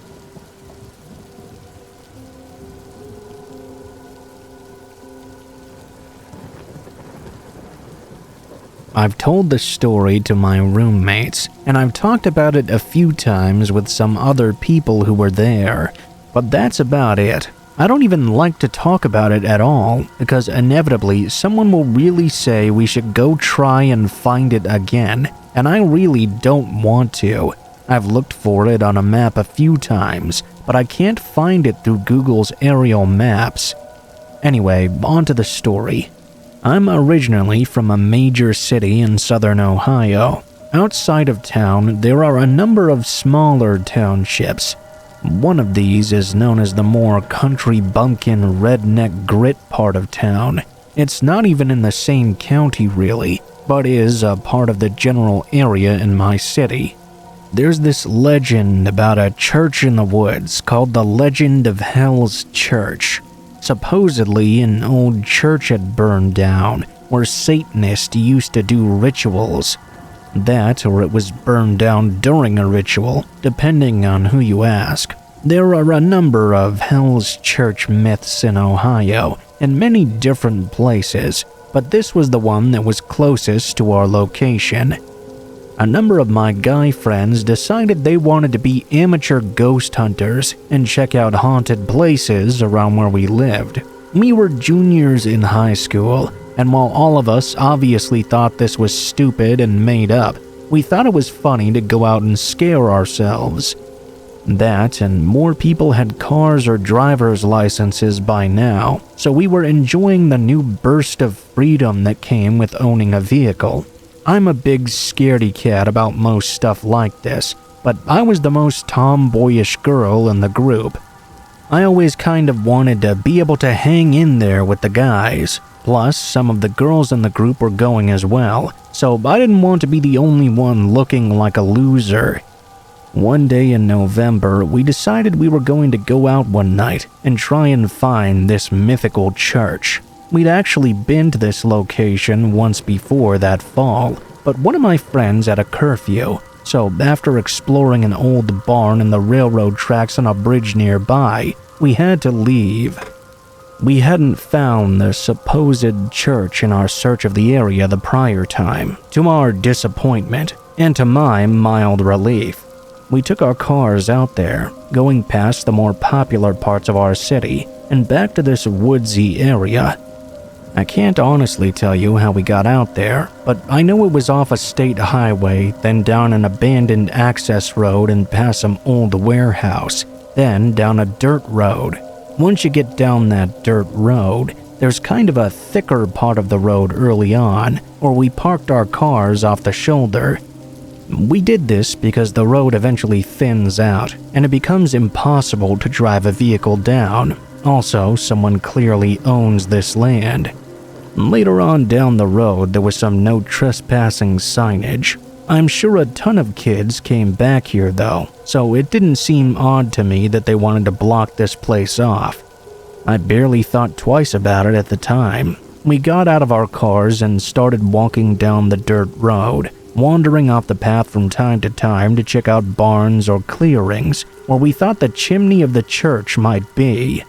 At first, it was just scary because it was dark and old or whatever, but then the barns started to get weirder. They were filled with all sorts of weird spray-painted symbols and stuff, but that's not what really bothered us. As we went even further in, we started to discover stuff like dead owls and different animals. Some bits were strewn around too from other animals. I was grossed out, but we all kind of agreed these probably came from some teenagers trying to fake a satanic ritual, or maybe the animals had gotten trapped in a falling piece of barn and died in there. My friends were hardcore trying to find this stupid church, so they kept taking off through the trees into various clearings. Myself and the other two girls who were there kind of hung back on the tree line. We were getting more nervous and a little bit irritated with all the coming up empty. As we kept going, we eventually found a bike on the tree line. The sort of bike a 12-year-old kid might ride. It was a creepy discovery, but whatever. It probably belonged to the person who owned the land. We decided we were only going to go a little bit further. Soon enough, we found another bike. This one was older and a little bit rusted, undersized. We didn't really talk too much about it, just kind of mumbling that it was probably still nothing. One or two of the other 4 guys who were there were kind of trying to turn it up, making stories about how these kids got murdered and stuff like that. No one was really having it by this point though. We'd been there for about 2 hours and it was getting really late. Plus, I think we were all a little bit more creeped out than we wanted to admit. We decided to head back to the cars. I was feeling relieved and happy to be headed back to my own home and getting the hell out of here. But things never work out that way, do they? By the cars, we noticed a different road that went straight up a hill through the trees. At the start of it, there was this big gate that had a road closed sign on it. We had seen this area before, but for some reason it had never occurred to us to try and go up that road. We had a small debate at the gate and had an even split on who wanted to venture up and who didn't. I absolutely did not. Eventually, we decided to go up a ways in just to see. Both of the drivers wanted to go, so there's not a lot we could really do about it. We climbed over the gate and started up the hill, where an old paved road cracked and crumbled underneath our feet. It was for sure once an asphalt road at some point, but with the road's condition and the brush growing through it, it had clearly fallen into deep disrepair. In addition to that, it looked like someone had felled a bunch of trees over the path, purposefully blocking off the road from any cars. Some of us were seriously starting to question if we should be doing this, arguing that someone obviously wanted to keep trespassers out of here. We got teased for being afraid and kept on going. I couldn't see where the road might end because it was so dark. The trees made it hard to see much of anything. This road was really steep too. All you could see was a bit ahead of you with the little moonlight peeking through the trees. All of a sudden though, we reached the end. The trees opened up and we came off of the incline to a flat field. Holy shit, what a sight it was. The flat field with tall prairie grass on either side. The path we were on split the large clearing down the center and led through the grass to a cul-de-sac with 3 buildings. 2 looked like old farmhouses, with one barnish building in between. They were all made of wood, and while they may have been painted at one point, it looked like they'd been weathered away and stripped by time. I saw this and I was done. I wanted to leave. Of course, my friends said we had to check it out now. These buildings were an interesting find. At this point, I finally put my foot down, as did the other 2 girls and one of our guy friends. The 3 guys who wanted to continue told us to just wait there. We didn't want to be in the field out in the open. The 3 of them took off down the little path towards the buildings, while the 4 of us who remained stood together off to the side, bitching about how stupid our friends are and making small talk. None of us said it, but we were all peeking toward the grass every now and then, worried something was going to jump out at us. It was just so creepy. This abandoned little settlement felt like it would swallow up our friends forever. We saw them go into a building. Inside, we could see the flicker of their flashlights in the windows. I remember feeling so tense, like I was watching a horror movie in real life. After 10 minutes or so, we saw our friends come running towards us, looking afraid for the first time all night. "You idiots wanted to go inside," I said, all pissed off at them. One of my friends just looked at us though, and I'll never forget what he said. It was full of bikes, just bikes chained to the walls. We didn't believe them. We kept waiting for them to say they were kidding, but they insisted. They said they were just storing a bunch of bikes in there, it seemed. Most of them were small kids' bikes. They looked afraid, and as much as I didn't want to believe them, I did. They weren't the type of guys to pull a prank for this long. By then, we all agreed we needed to get out of there. We started down the hill, hurrying the best we could. All of a sudden, about halfway down the field, we saw a car's headlights down the hill, about right where our cars were situated. We saw them pass slowly by, and we knew someone was down there looking for us. It was so far off the beaten path, we figured it was either one of two things. One, cops, and we were going to be arrested for trespassing. Or two, the people who own this land and these houses. Either they were going to call the cops on us, or they were going to teach us a lesson. We know this road wasn't that long, so they'd be turning around and circling back soon enough. Because our cars were right there, they could even wait for us to get back. We were all whispering about this. We picked up the pace and sped down the hill as fast as we could. I'm not a good runner, but I was really hauling ass getting down there as fast as I could, basically hurling myself over the fallen trees. Once we got down the hill, we saw no sign of the vehicle, but we knew they couldn't be that far away. We started to climb inside. Just as we got in the cars, we saw the headlights speeding down the road, a giant black truck roaring up behind us. The truck seemed larger than life, raising up off the ground. The whole thing was terrifying, but it was extra terrifying because we couldn't see who was driving through the tinted windows and the darkness. With the headlights blinding us, we peeled out of there, pedal to the metal. The truck followed behind us, tailgating us and bearing down on us. As our two cars raced out of there, the car was bumping into us. That's how close it was. It was almost like they were trying to run us off the road. We were all screaming, looking back at the truck and fighting for some distance. Once we got to the highway, we switched lanes, trying to escape. Luckily, we were in sedans, so it was much easier for us to weave in and out of traffic. The car was still chasing us, though. We were in two different lanes, but we didn't want to get too separated from our friends. The passengers of both cars were texting back and forth, trying to make a plan. It took about 15 minutes to lose the truck.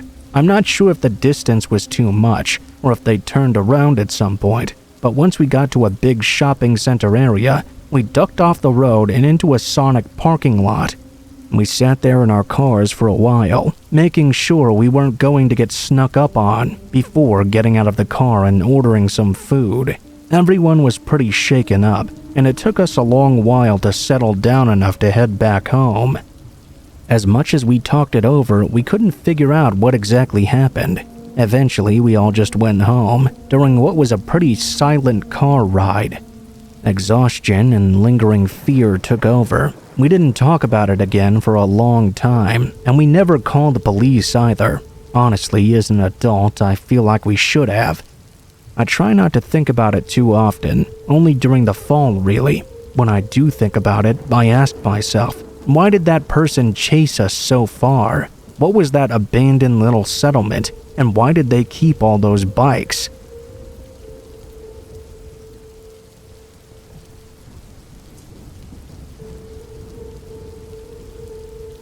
For context, I'm a 20-year-old female, and at the time of these events, I was 12 to 13. I grew up in a very rural area. My hometown was so small it was legally considered just a village. My house was one of 4, on a span of 48 acres. That was my childhood home. My grandparents' house was right up the street, and we had 2 neighbors. One of my neighbors, called T, had been living across from my family for as long as I can remember. He rented out a trailer he owned, which was inhabited by the 4th neighbor. His name was JJ. His girlfriend Alice had moved in a few months before these events, and I hadn't really met them. I knew of them, but I had never interacted with them directly. The day I met JJ and Alice was extremely awkward. I was a kid and didn't really want to talk to them, but my grandmother made me go with her to drop off some vegetables she'd grown in her garden. When they came out after my grandmother had knocked on the trailer door, I was at first struck by how they looked. I know that sounds bad, but I'm not really judging. I just kinda knew immediately that both of them were addicted to meth. My grandmother started the conversation, and I tried to be as polite as I was raised to be. I introduced myself when told to do so. I wasn't even able to finish my sentence though, when I noticed that JJ was staring at me very intently. He looked like he was either mad or hungry, maybe even both. It was quite creepy right off the bat. They both seemed polite enough though, so I brushed off that weird stare as him just eyeing me up maybe. You know, trying to be polite by looking at me as I spoke to him, as most people around these parts do. The creepy part started when, as time went on, he began to try and be near me more and more. He'd ride his bike past our house over and over for what seemed like hours on end whenever me and my brother played catch in the yard. He also began to go to the same church as me, my brother, and my grandparents. He always made sure to sit right next to me in the back seat of the car as he rode with us. If my brother tried to sit in the middle, he would always prevent him from doing so. He'd throw a fit about how my brother was squishing him against the door. Then he began to come to my grandmother's house whenever she'd have me and my brother over after school. He offered to privately tutor me in various subjects. What really scared me, though, was that I had begun to see him walking around our house at night, trying to shine a flashlight in through my window. He tried various things to get close to me, to try to convince my parents to let him teach me alone, how to golf, how to help me practice my catching positions for football. He always tried to get me to go with him and Alice to the movies. None of these things ever included my brother, only me. Things finally came to a head when I was playing with my dog outside in our front yard. He started repeatedly doing laps on his bike down the road again, staring at me just like he'd done on the day we met. I was extremely uncomfortable. I've always had a very good intuition about people, and something was always just off with these two. That day, I was especially terrified. He parked his bike in the middle of the road suddenly and jumped off and started walking towards me, almost in a jog. I kept backing away.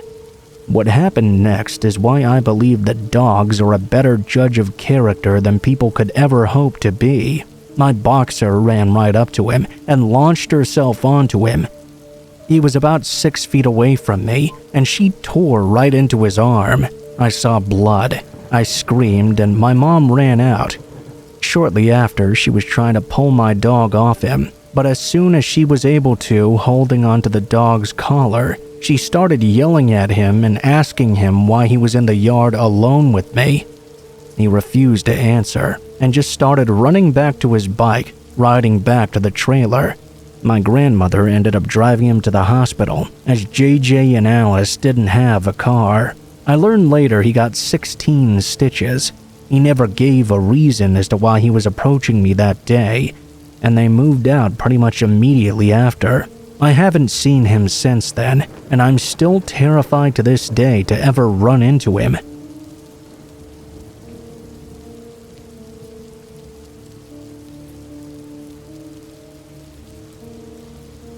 Hi, my name is Anastasia, and a few days ago, something happened that makes me sick. We moved to an East Coast town about a year ago to be closer to family. So close, in fact, that my aunt, her wife, and my cousins are all only about a 10-minute walk from my house. Granted, we're certainly spaced out and borderline rural, despite living about 15 minutes from the outskirts of a big city. I was walking my 2 little dachshunds back home from my aunt's house. My mom hates it when I'm stuck at home alone the majority of the day, so I spend time at their house regularly. I was really enjoying my visit. It was cold but quiet and oddly beautiful. Soon enough, I got home, fed my pups and 2 birds, and FaceTimed a friend. I was talking with them and doing some chores. Admittedly, I was being a little loud and giggly when taking out the trash to the cans on the side of my house. I got back inside and laid down in bed still chatting. when my bird started calling at something. Now, anyone who's owned a parrot knows they have distinct noises for certain moments. She'd been in my family for 76 years and with me my whole life, so I knew well that that sound was an alarm. I was about to brush it off as her seeing herself in the window reflection and go back to talking to my friend. I got up to get some water, and my back was to the sliding glass door. All of a sudden, my friend just about had the wind knocked out of him. I was confused and wondering if he'd hurt himself. He suddenly became very urgent. "Anastasia, go back to your room now!" I scoffed, but then I looked in my camera's view. I could see a man with his hands and face pressed up against my door. He was a middle-aged man in a gray pullover with a huge grin on his face. My friend, ever the best in panicked situations, told me not to look at him and just go into my room. I was shaking so hard. Blubbering, I decided to lock myself and my dogs in my closet. My parrot was going absolutely crazy. My friend luckily knew how to take charge and told me he'd be over in 10 minutes. He also called the police as well. I was thinking maybe I could run to my mom's room and grab the gun, so if the guy tried to come into the house, I could stop him. I was debating getting up from my position of hiding when I began to hear a tapping on my window. It was slow and intentionally creepy. My stupid dog started barking. I was just about ready to accept my death. I was a teenage girl home alone, and this guy was about to break in. Except, wait a minute, my aunt should be about to leave for work, so I shot her a text real quick. The tapping sound stopped, and I thought it was over.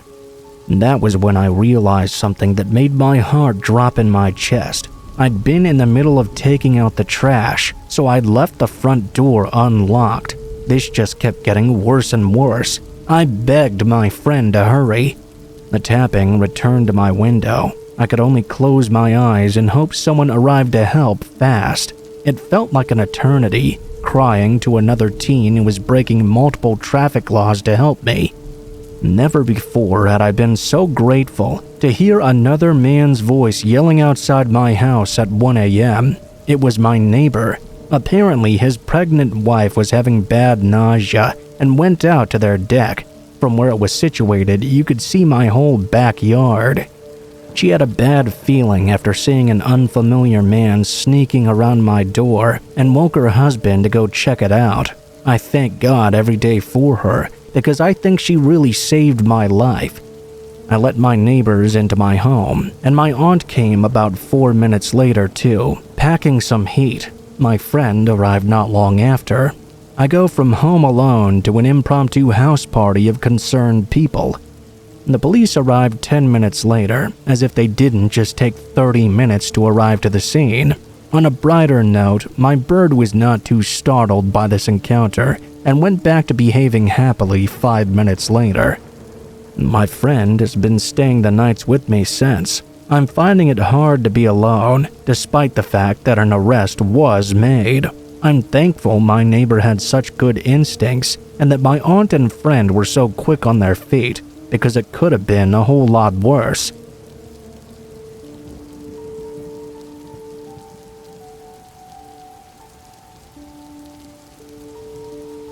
To start this off, I was 10 years old at the time this happened. Back then, my parents used to own a whole apartment complex, and the leasing office was attached to our house in the complex.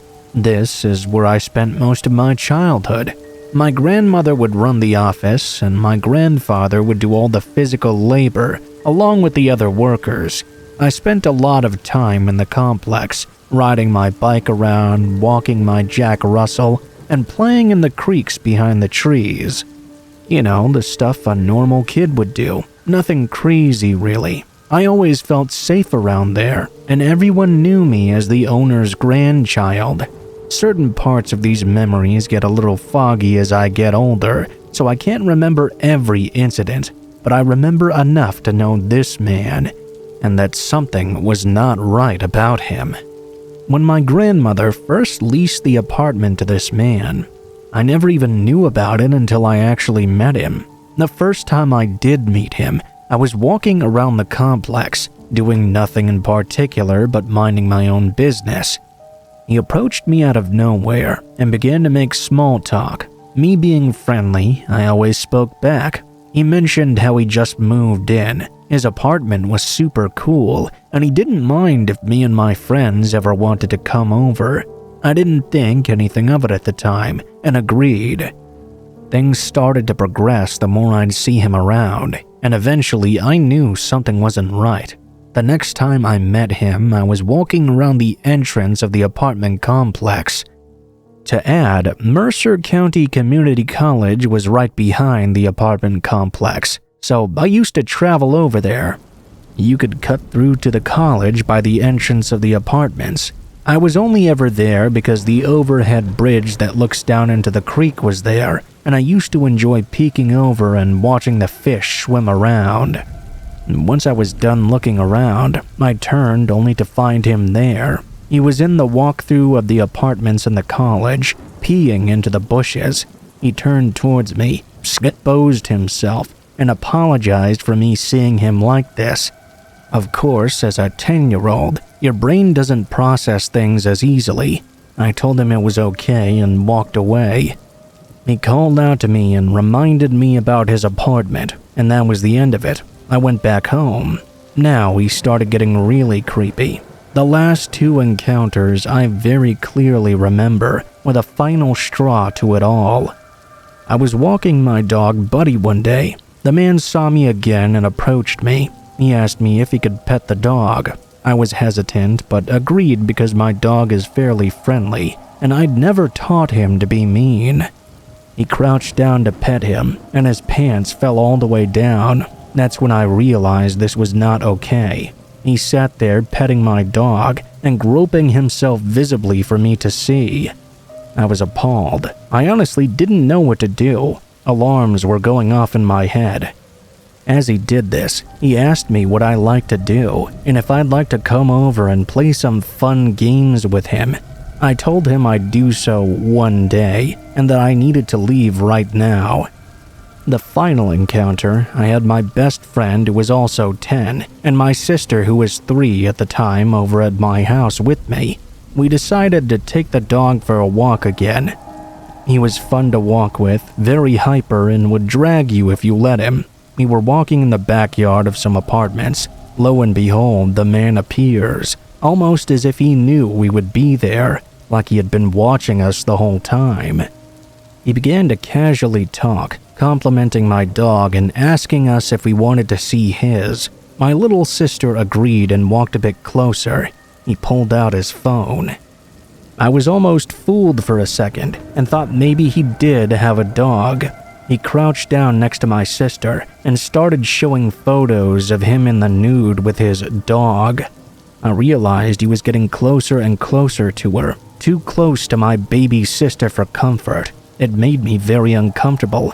He could have snatched her and ran if he really wanted to, and I always think back on that. I was in a state of shock as I realized he was inviting us over again. My best friend realized this was creepy, and we exchanged looks. I knew I needed to get us out of there. I bent down and grabbed my dog. I clipped his leash, knowing he'd dart away at an intense speed, just as I'd planned. With the dog now on the loose, I grabbed my sister and noped the fuck out of there. I left him exactly where he remained, as he stared at us running away. We ran home in tears and told my grandfather everything I'd experienced since the day he moved in. I felt horrible knowing I let it escalate so long, to the point where others around me were also exposed. The cops were called and he was arrested on the spot. We had to tell everything to child investigators, cops, the news. It was a lot, and after he was gone, reality set in, and so did the trauma. I swear that dog saved us and got us out of there. I miss him every day, because if I didn't have him with me in that moment, I wouldn't have known what to do. I just think more so about what would have happened if I fell for going to his apartment, or even worse, if he got his hands on a child that was 10 times as gullible as me. The most fucked up part is that he stayed in jail only for the weekend until his family bonded him out.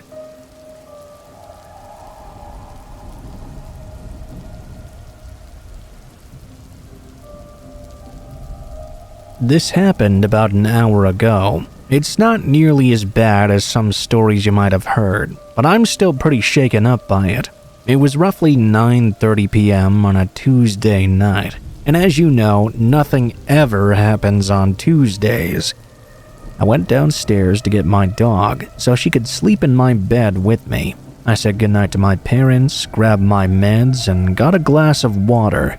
I set the cup down and turned the lights off, totally forgetting it there. I placed my dog on my bed and turned on my laptop. At that point, I realized I'd left my water downstairs. I went back down to get it when I saw a car pull up through my kitchen window.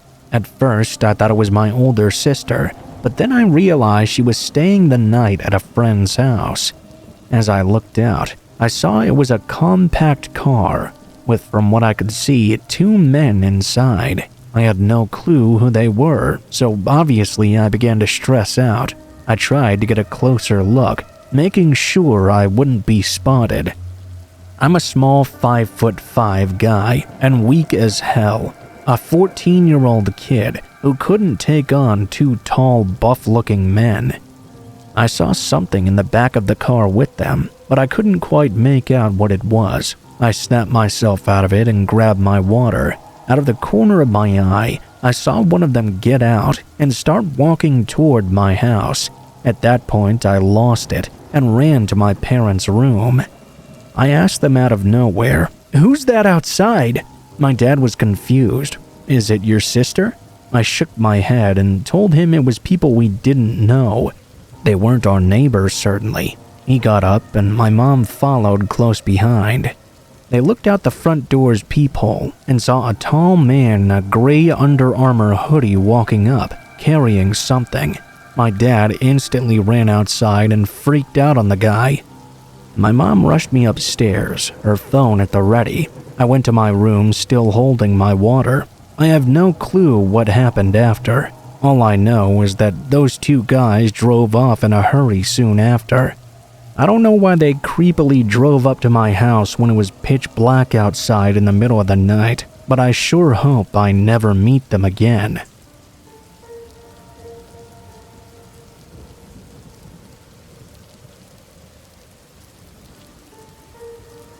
I was 19, living with a roommate going to college while living in an apartment complex. Occasionally, I get mild bouts of insomnia, but nothing ever really serious, usually just a small delay in my bedtime of an extra hour or 2. One night, I suddenly couldn't sleep at all though. Nothing I was trying would get me to relax. Eventually, I gave up and just sat in the front room playing Heavy Rain all night, as it had just come out a few days ago. The next day, when I headed off to work exhausted, with 0 hours of sleep, I got a sudden text from my roommate. "Dude, the police are all over the apartment complex. Apparently 9 apartments, including our downstairs neighbor, were broken into last night with people home sleeping. Some people even reported things being stolen from the rooms they were in." That was when it really hit me. Had I not stayed up all night playing video games and left the light on in the front room, I could have been robbed or even worse.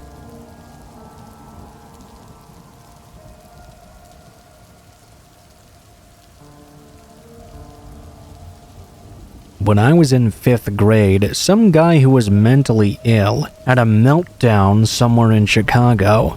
Apparently, he shot and killed a random man and stole his car as well. He took the I-99 up towards my suburb, got off the highway, and drove straight into my neighborhood. It was very close to the exit. At that point, he left his vehicle and began shooting in every direction. I can still vividly remember brake lights in the otherwise pitch-black woods and hiding from the sparks of gunfire going off in every direction. The cops showed up soon after and shot him to death. Luckily, no one was hurt. but various people in the area, including my neighbors and my parents, did find bullet holes in the middle of their houses. Fireworks were not so fun anymore after.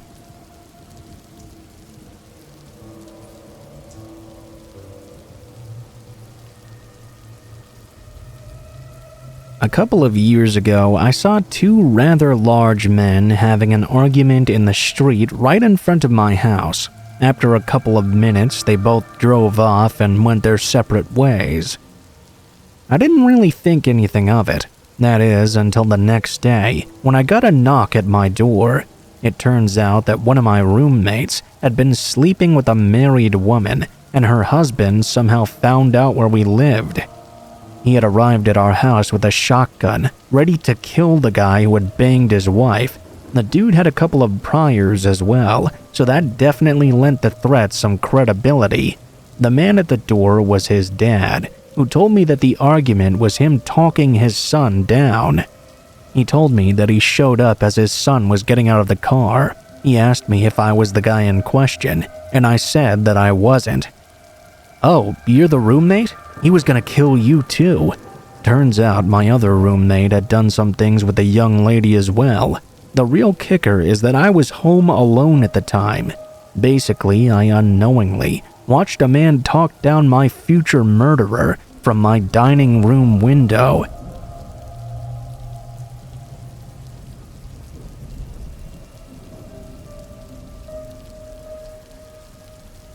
I live in North Hollywood, California. My brother and I live together in a nice, quiet neighborhood where not even car break-ins happen. Trust me, in Northern Hollywood, there aren't many neighborhoods like that. A few years ago, my next-door neighbor Jillian adopted a dog to keep her older dog company while she was at work. I work from home myself, so she would often ask me to let her dogs out around lunchtime, and sometimes once more around 4 p.m. if she would be working late that day.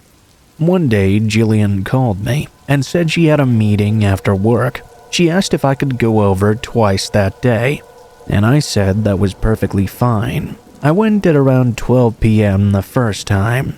I should explain the basic layout of Jillian's house. As you walk through the front door, it's a pretty straight shot from the door through the living room and dining room to get to the back door. Obviously, that leads to the backyard. The bedrooms and bathroom are on the left side of the house, and the kitchen is on the right side. Jillian likes to close all the doors before leaving, so only the dining room and living room are open for the dogs to hang out in. As I made my way through this time, I noticed that all the doors were closed as usual. I greeted the dogs and took them into the backyard to do their business and run around a little.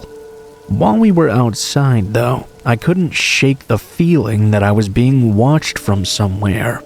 I started to feel very uneasy. I heard the dogs go back inside. As calmly as I could, I made sure everything was locked up.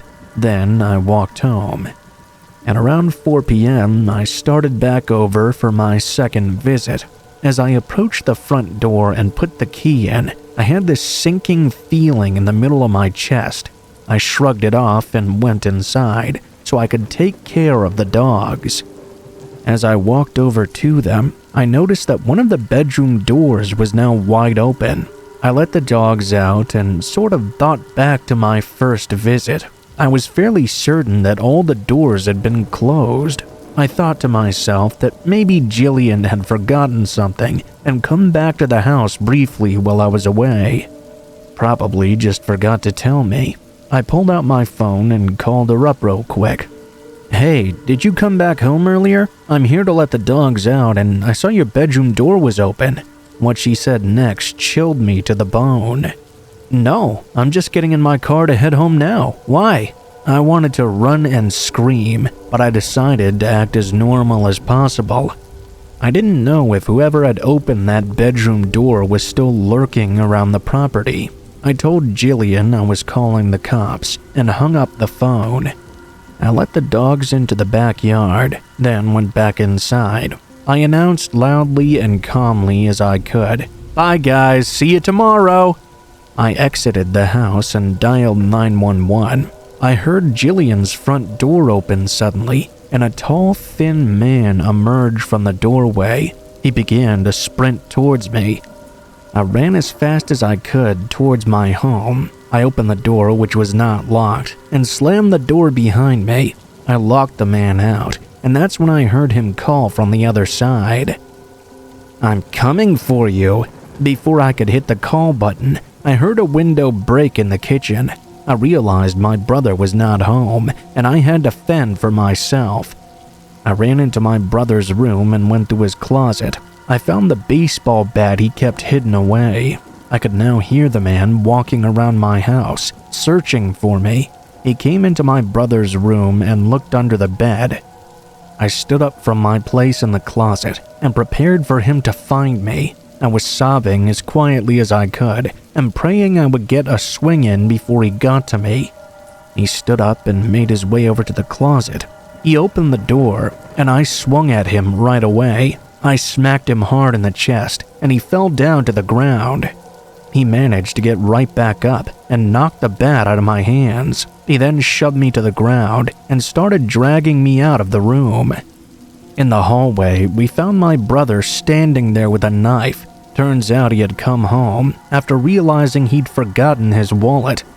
He rushed the man and stabbed him in the shoulder. The intruder moaned as he fell to the floor, and my brother kicked him in the face over and over. He told me to call the cops. Just then, I heard sirens outside. Jillian had already called the cops after we hung up. She knew it was her crazy ex-husband who had broken into her house. The cops dragged the man out of my home. He later confessed that he had planned on killing Jillian. When he saw me there, he decided to kill me and anyone in my house as well. He's not well in the head, if you catch my drift. I hate to think of what would have happened to me if my brother hadn't forgotten his wallet.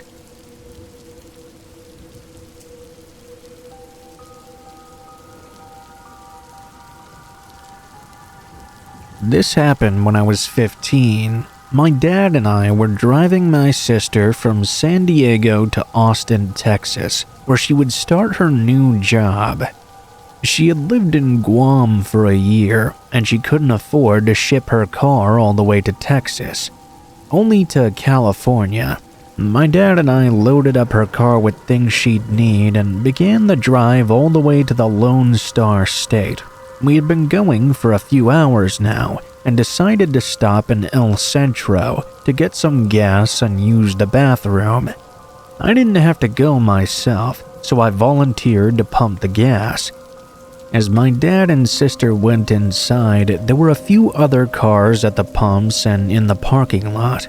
There was a man, about 5'10" and average sized. I noticed he was at the pump adjacent to ours. As soon as I went to throw some trash away, he began giving me this weird look of sheer malice and hate. Being the unathletic turd I was highly intimidated. My father walked out of the store and told me he'd bought $35 worth of gas. He didn't seem to notice the strange man glaring at me as he climbed into the driver's seat. He looked down at his phone, and I began pumping the gas and tried to make the best of the situation.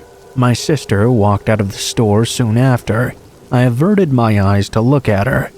At that point, I saw out of my peripheral vision the man reaching into his pocket and producing a knife. He then harshly whispered to me to get into his car, or else he was going to stab me.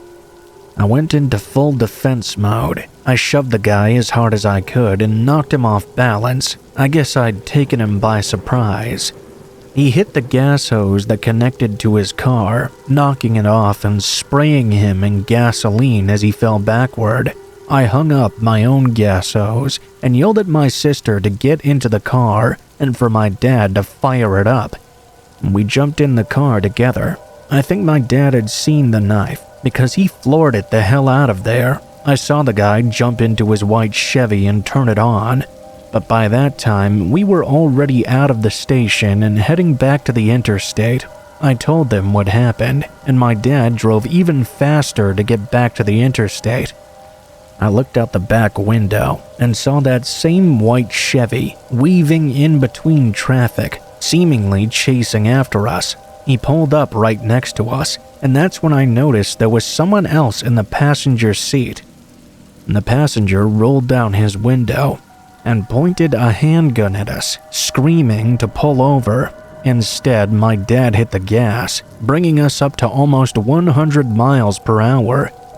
The Chevy was still next to us. Suddenly, my dad shouted at me and my sister to get down and brace ourselves. The Chevy abruptly swerved and sideswiped us, but the collision caused them to lose focus, sending them into the far lane, where they hit the back of a semi going at least 90 miles an hour. As we sped away, we saw their whole front end had caved in completely, and they were forced to pull over. We got off the next exit and went to a police station. We reported the incident. After about an hour, they told us they'd found the broken down Chevy. Both the assailants had left it behind and fled on foot. They fled before the truck driver could even get out of his rig, apparently. When I described the appearance of the guy, the police knew he was a serial offender. There were reports of him luring children into his car all across the Southwest and bringing them back to Mexico. He was wanted on several counts of kidnapping. After a few days, we were able to continue our move to Texas, and the rest of the trip went off without much of a hitch.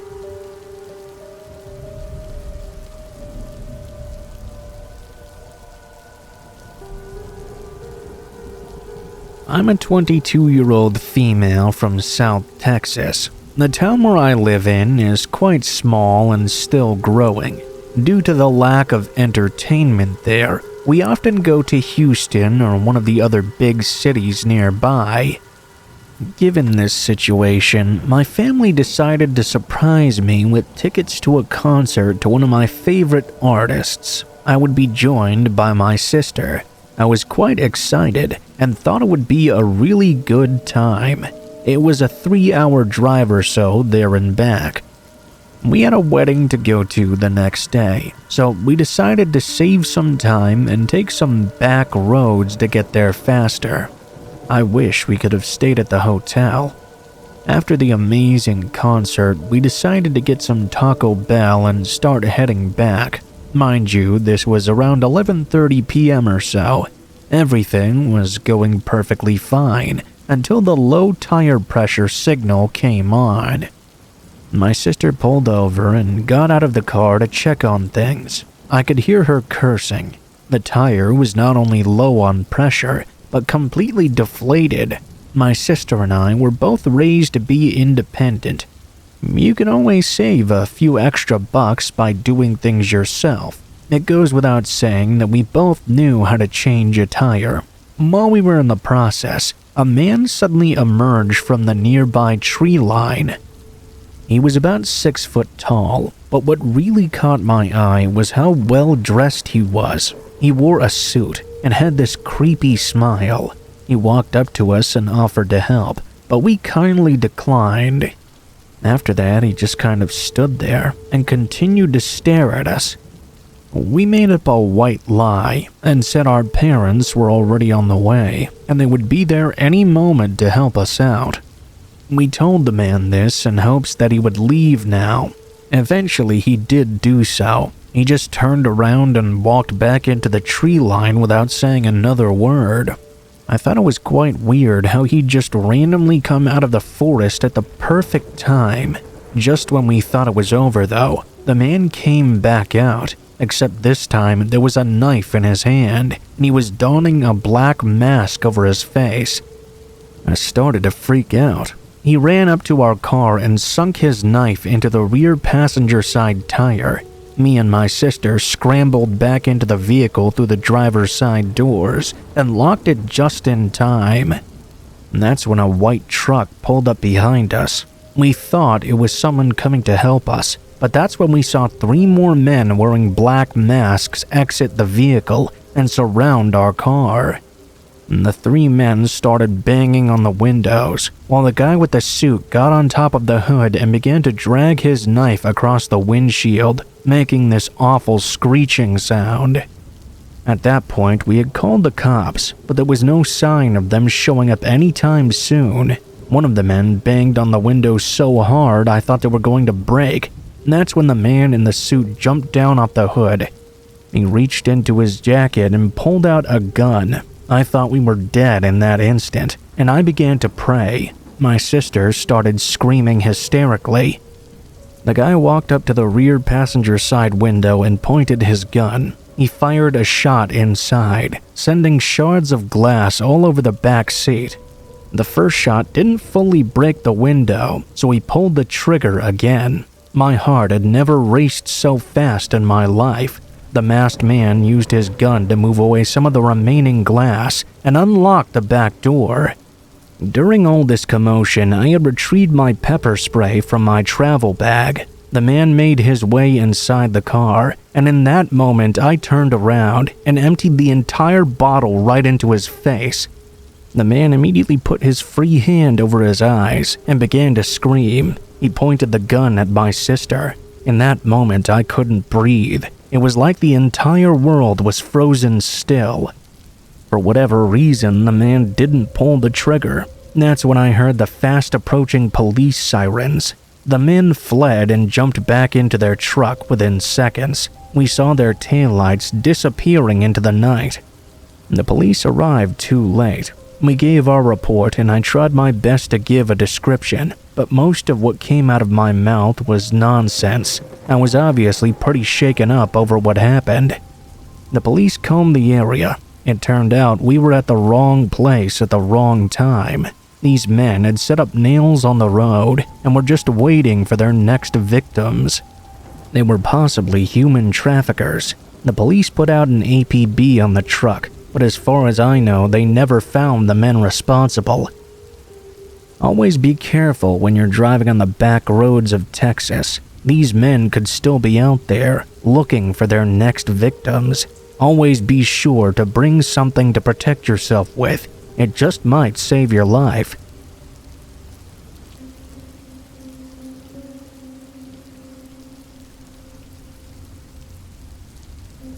Hello everyone, my name is Luke. I'm French and I'm 26 years old. I currently live in Australia since May of 2019.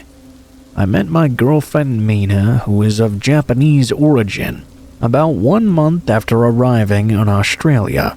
We met on a strawberry farm where we both worked.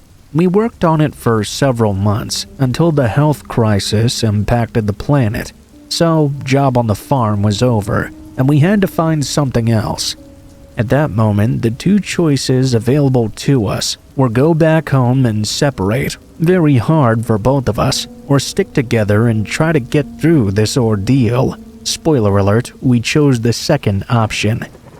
We decided to leave this seasonal job in the countryside and go to the city together to try and find new jobs. Bingo.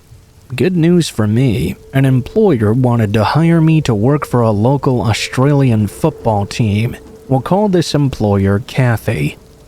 Kathy explained to me that I could work for managing the football team, but that currently, because of the health crisis, we'd have to wait until obligatory confinement periods passed and the football season resumed. I explained that I did like the job, but it would be quite hard for Mina and I to remain unemployed during that entire confinement period. We had to pay rent, food, and all that stuff still. Luckily, Kathy had a heart as big as the entirety of Australia. Sensitive to our situation, she explained that she had a solution for both of us. She owned a holiday home several kilometers from Brisbane, which belonged to her father, who was now in a retirement home. We could stay there for free during the period we couldn't work. At the time, I didn't really believe it. I told myself something fishy was clearly going on, but faced with this situation, I had no choice but to accept. It was the only real solution for us. We accepted the proposal together and moved into this house a few days later. We played Animal Crossing, Splatoon, Mortal Kombat, and did many other things together during this confinement period. Everything was going pretty well. We did feel a little bit lonely though. The house was very isolated in the countryside. Apart from that, everything seemed perfectly fine. We had a garden, a kitchen, basically everything for free. We really couldn't complain or be choosers here. I would like to reiterate once again that this house was in the middle of nowhere. We had just a single neighbor, John, who took care of his horses and whom I got along well with, but he rarely stopped by to visit the place. He was basically the only guy around. Other details which will be important. In this house, there's a main entrance door with a large blurred window, so you can distinguish things through it. There's another wooden door behind the house which opens onto a veranda connected to the home. The house is single-story, so there are no floors, and there are no curtains on the windows except in the bedroom. 3 or 4 weeks after moving in, Kathy called me to tell me some good news. I could finally go to work. The first day of work, everything was like clockwork. I loved what I was doing, and it was a very good working atmosphere. The only problem was, we were still staying in Kathy's father's house, which was several kilometers away, and I didn't have a car. It took an hour and a few separate train rides to get there, the same coming back as well. Like I said before though, I couldn't really complain. Mina was still looking for work. She hadn't been as lucky as me, so she was mostly stuck at home while I was working. The second day of work at 5 p.m., I was getting ready to end my day when I received a surprise call from Mina. She was whispering, and her voice was trembling. I knew immediately that something was wrong. I'm going to switch to her point of view so you get as much detail as possible. I was quietly playing Animal Crossing on the sofa when I saw a silhouette through the blurred window of the main entrance door. It was not the right shape for it to be Luke or even John, and I understood that very quickly. I stared at this figure, who was now motionless in the front door. That's when I tried to get up and slowly move away. At this point, the individual outside started frantically banging. My heart started racing, and I didn't know what to do. I tried to be as discreet as possible, so the individual would think no one was home or would open the door for them.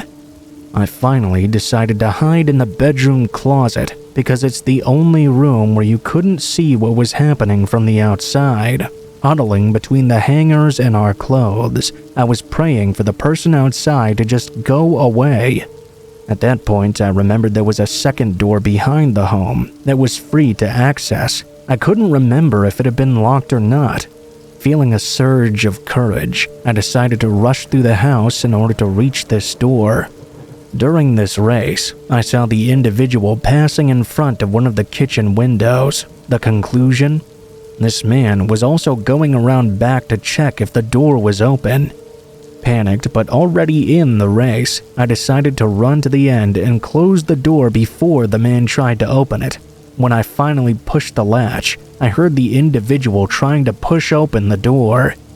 Switching back to my perspective, completely frightened, she went back to hide in the cupboard, and that's when she called me. I had a little bit of trouble understanding what she was trying to say to me on the phone, since her voice was trembling and she was so panicked. I tried to calm her down so I could get more clear information on what was happening. After a minute where I asked her to focus on breathing and listen to me, she managed to calmly describe to me the events occurring. Being next to Kathy, I asked her if anyone was supposed to pay a visit to the house or something. No one was supposed to come or even know that the house was being inhabited. I knew I had to get home as quickly as possible and ensure Mina was not in any danger. I asked her to stay in the cupboard and call the police and call me back directly afterwards. I was going to rush home. She decided to stay on the phone with me. Not the best solution, I admit. She should have called the police, but she was in a total state of stress and panic, and I guess having me on the phone reassured her. I ordered an Uber and told him to go as fast as possible. She explained to me that she no longer heard anything outside, no one knocking at the door or lingering around the house. I advised her to stay in hiding. She decided to take a peek outside the cupboard, though, and confirmed to me a few minutes later that the silhouette was no longer visible behind the door, and no one seemed to be around the house. I arrived at 5:45 p.m. I rushed over to Mina and wrapped her up in a big hug. I explained to her that now that I was here, there was nothing to fear anymore. At 6 p.m., it started to get completely dark. I checked the locks and tried to get this off our minds by playing games and watching anime together. That was a mistake, though. In my relief at finding her safe with no further problems, I omitted the detail of greatest importance. Check around the house, you idiot. Why didn't you check the house first? It was now time to go to bed. At 1 a.m., the neighbor's horses woke me up. I could hear the hooves. Mina, still not really asleep, asked me what the noise was. I told her it was just the neighbor's horses. At 3 a.m., there was a series of sudden frantic knocks on the back door. It was super strong, like they were trying to break it down. I can tell you, I discovered what adrenaline was at that moment. I was sure it was the same guy as earlier, and he had one intention all along, to get into this house. Mina was screaming. I started to shake all over. I had this feeling of being paralyzed while still expending a ton of energy. It's very strange to explain. Eventually, I got out of bed, planning to barricade the back door and call the police. As I left the room, though, I heard a dull metallic noise. He had opened the back door and was on the veranda. There was only one last door with a poor wooden wedge under the small space at the bottom that separated us. At this moment, it was certain he was going to get in. I'm not really the type to fight, and I'm not worth much in a fight anyway, but I had no choice. I grabbed the biggest knife I had and placed myself in an angle in which I had the best chance of taking him by surprise.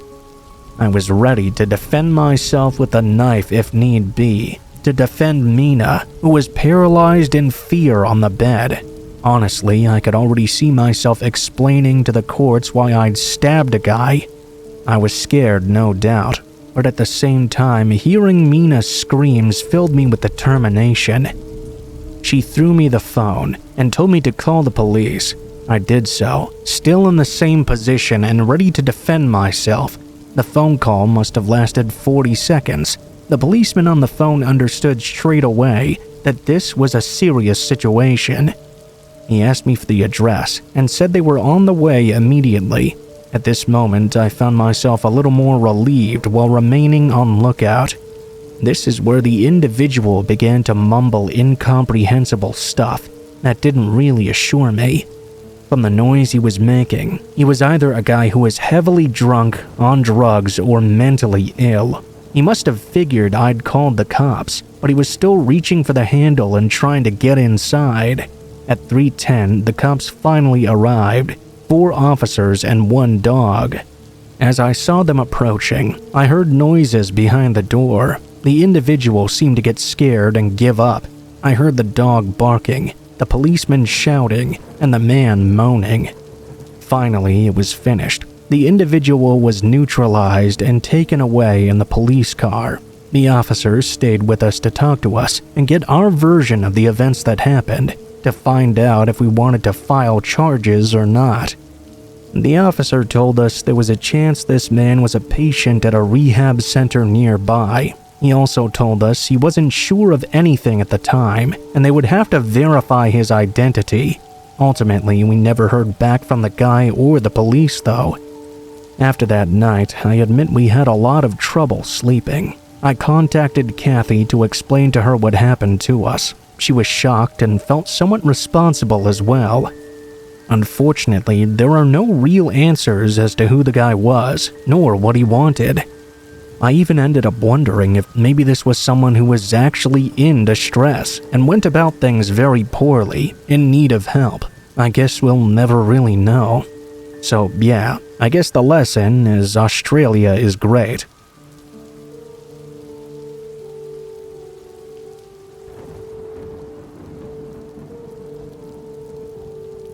This happened to me and a friend of mine a couple years back at our local church.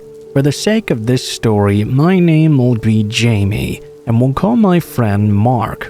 We were pretty young back then. I was 13 and Mark was only 12. This church is located in San Antonio, Texas. It also happens to be one of the oldest churches in the area. This all began at around noon sometime. We ended up hanging around church after Mass, waiting for our monthly youth meeting to begin. We still had 2 hours to kill, so we headed for a trail that went through the churchyard and continued past the grounds into a nearby preservation. This trail was commonly used by cyclists, but we like to walk these trails just to kill some time. Also, to feel a little bit rebellious in our young minds. As we walked by this bench that was no more than a minute into the trail, my friend noticed something sitting on it. There was this dirty pillow, and there was no one nearby. "I dare you to take a nap and wait till someone wakes you up," Mark said jokingly. I wisely declined that offer. God knows where that musty pillow must have been. We assumed it must belong to one of the many homeless people we'd seen around town. It would also be quite rude to use someone else's things without their permission.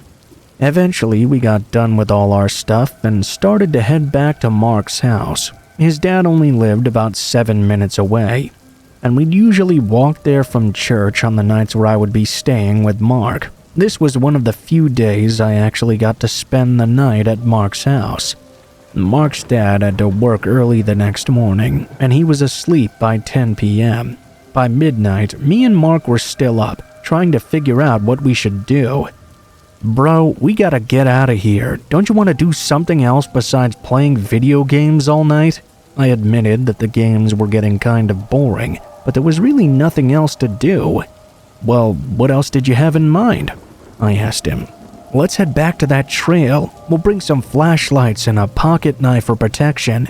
That sounded like a good idea to me. I was eager to do something different, so I agreed to go.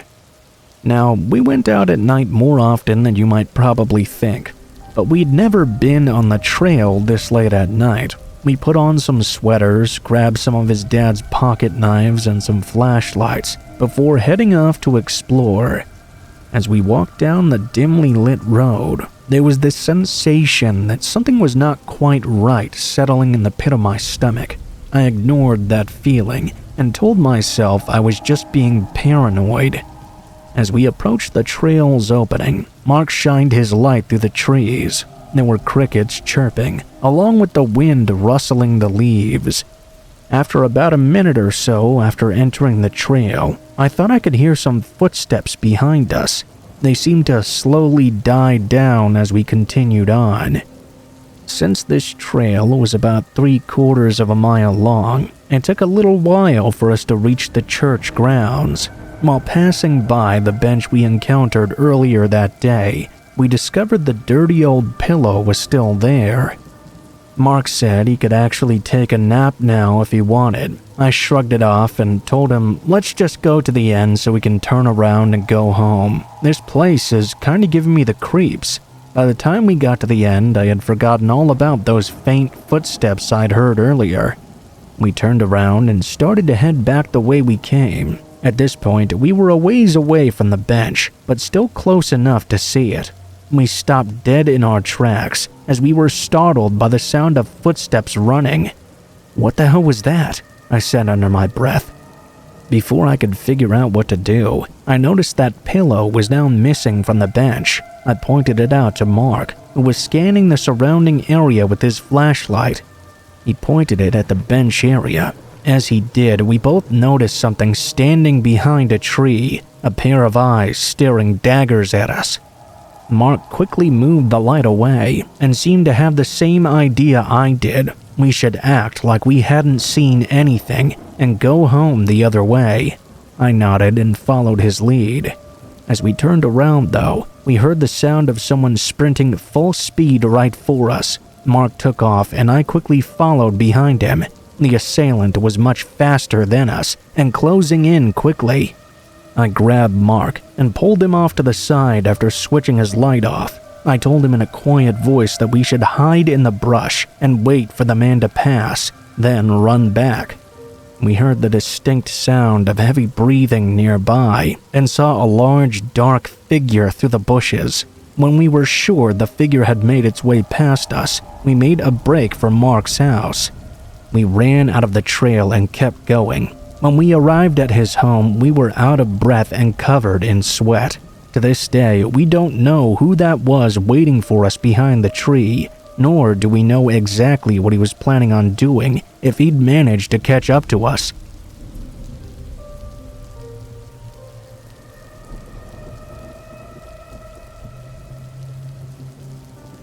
A couple of years ago, my husband and I took a trip to Yosemite. We stayed outside the park in El Portal.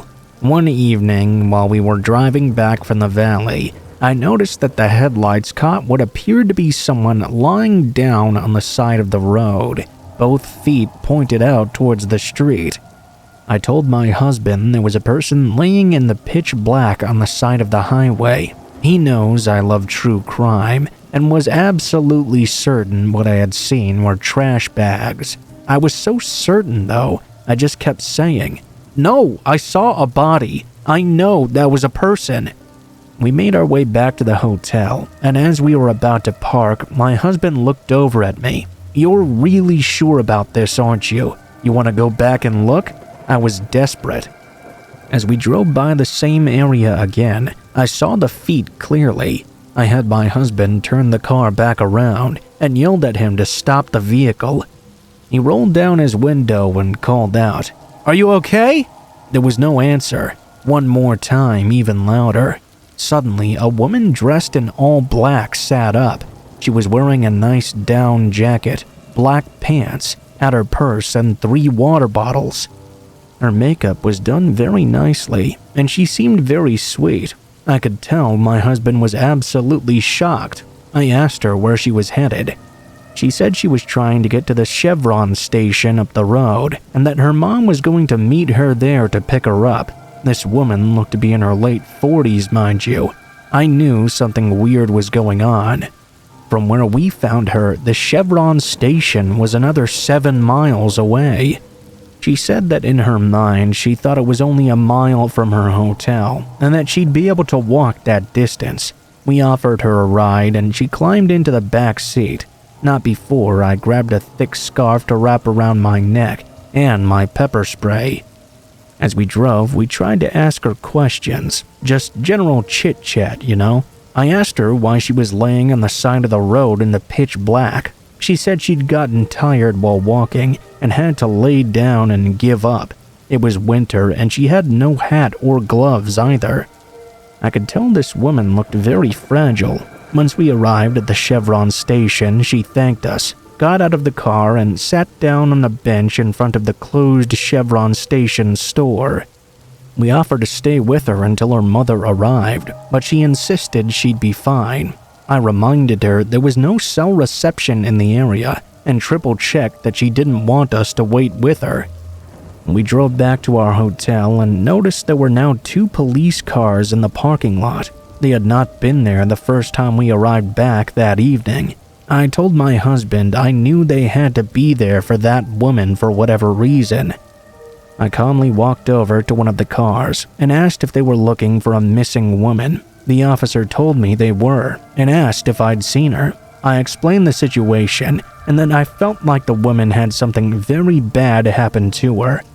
He thanked us for picking her up and giving her a ride. He couldn't tell me what happened, but thought leaving her and going somewhere else was a smart choice. I asked that he go check on her at the Chevron station, just to make sure she was okay. I was now realizing that whatever had occurred must have been at the same hotel we were staying at. That evening, I looked up a local police log and found a serious domestic violence dispute had broken out at the hotel. The woman had been beaten severely and was so terrified that she was willing to walk in the dark without a flashlight just to get away. It's my guess that after walking 1 mile from the hotel, she was in so much pain that she needed to lay down. I got the distinct feeling she thought she might actually die there. She couldn't go back to the hotel because she'd already escaped and gone to the front desk to call her mom. Her husband knew she'd be there and would have come after her. The front desk called the police for her while she escaped. It's my understanding that the man who injured her was her husband and was soon arrested. I was always worried about her and wondered whether she managed to escape. Did her mom pick her up in the end? Did she get home safe? Now my husband always listens whenever I tell him I see a body on the side of the road.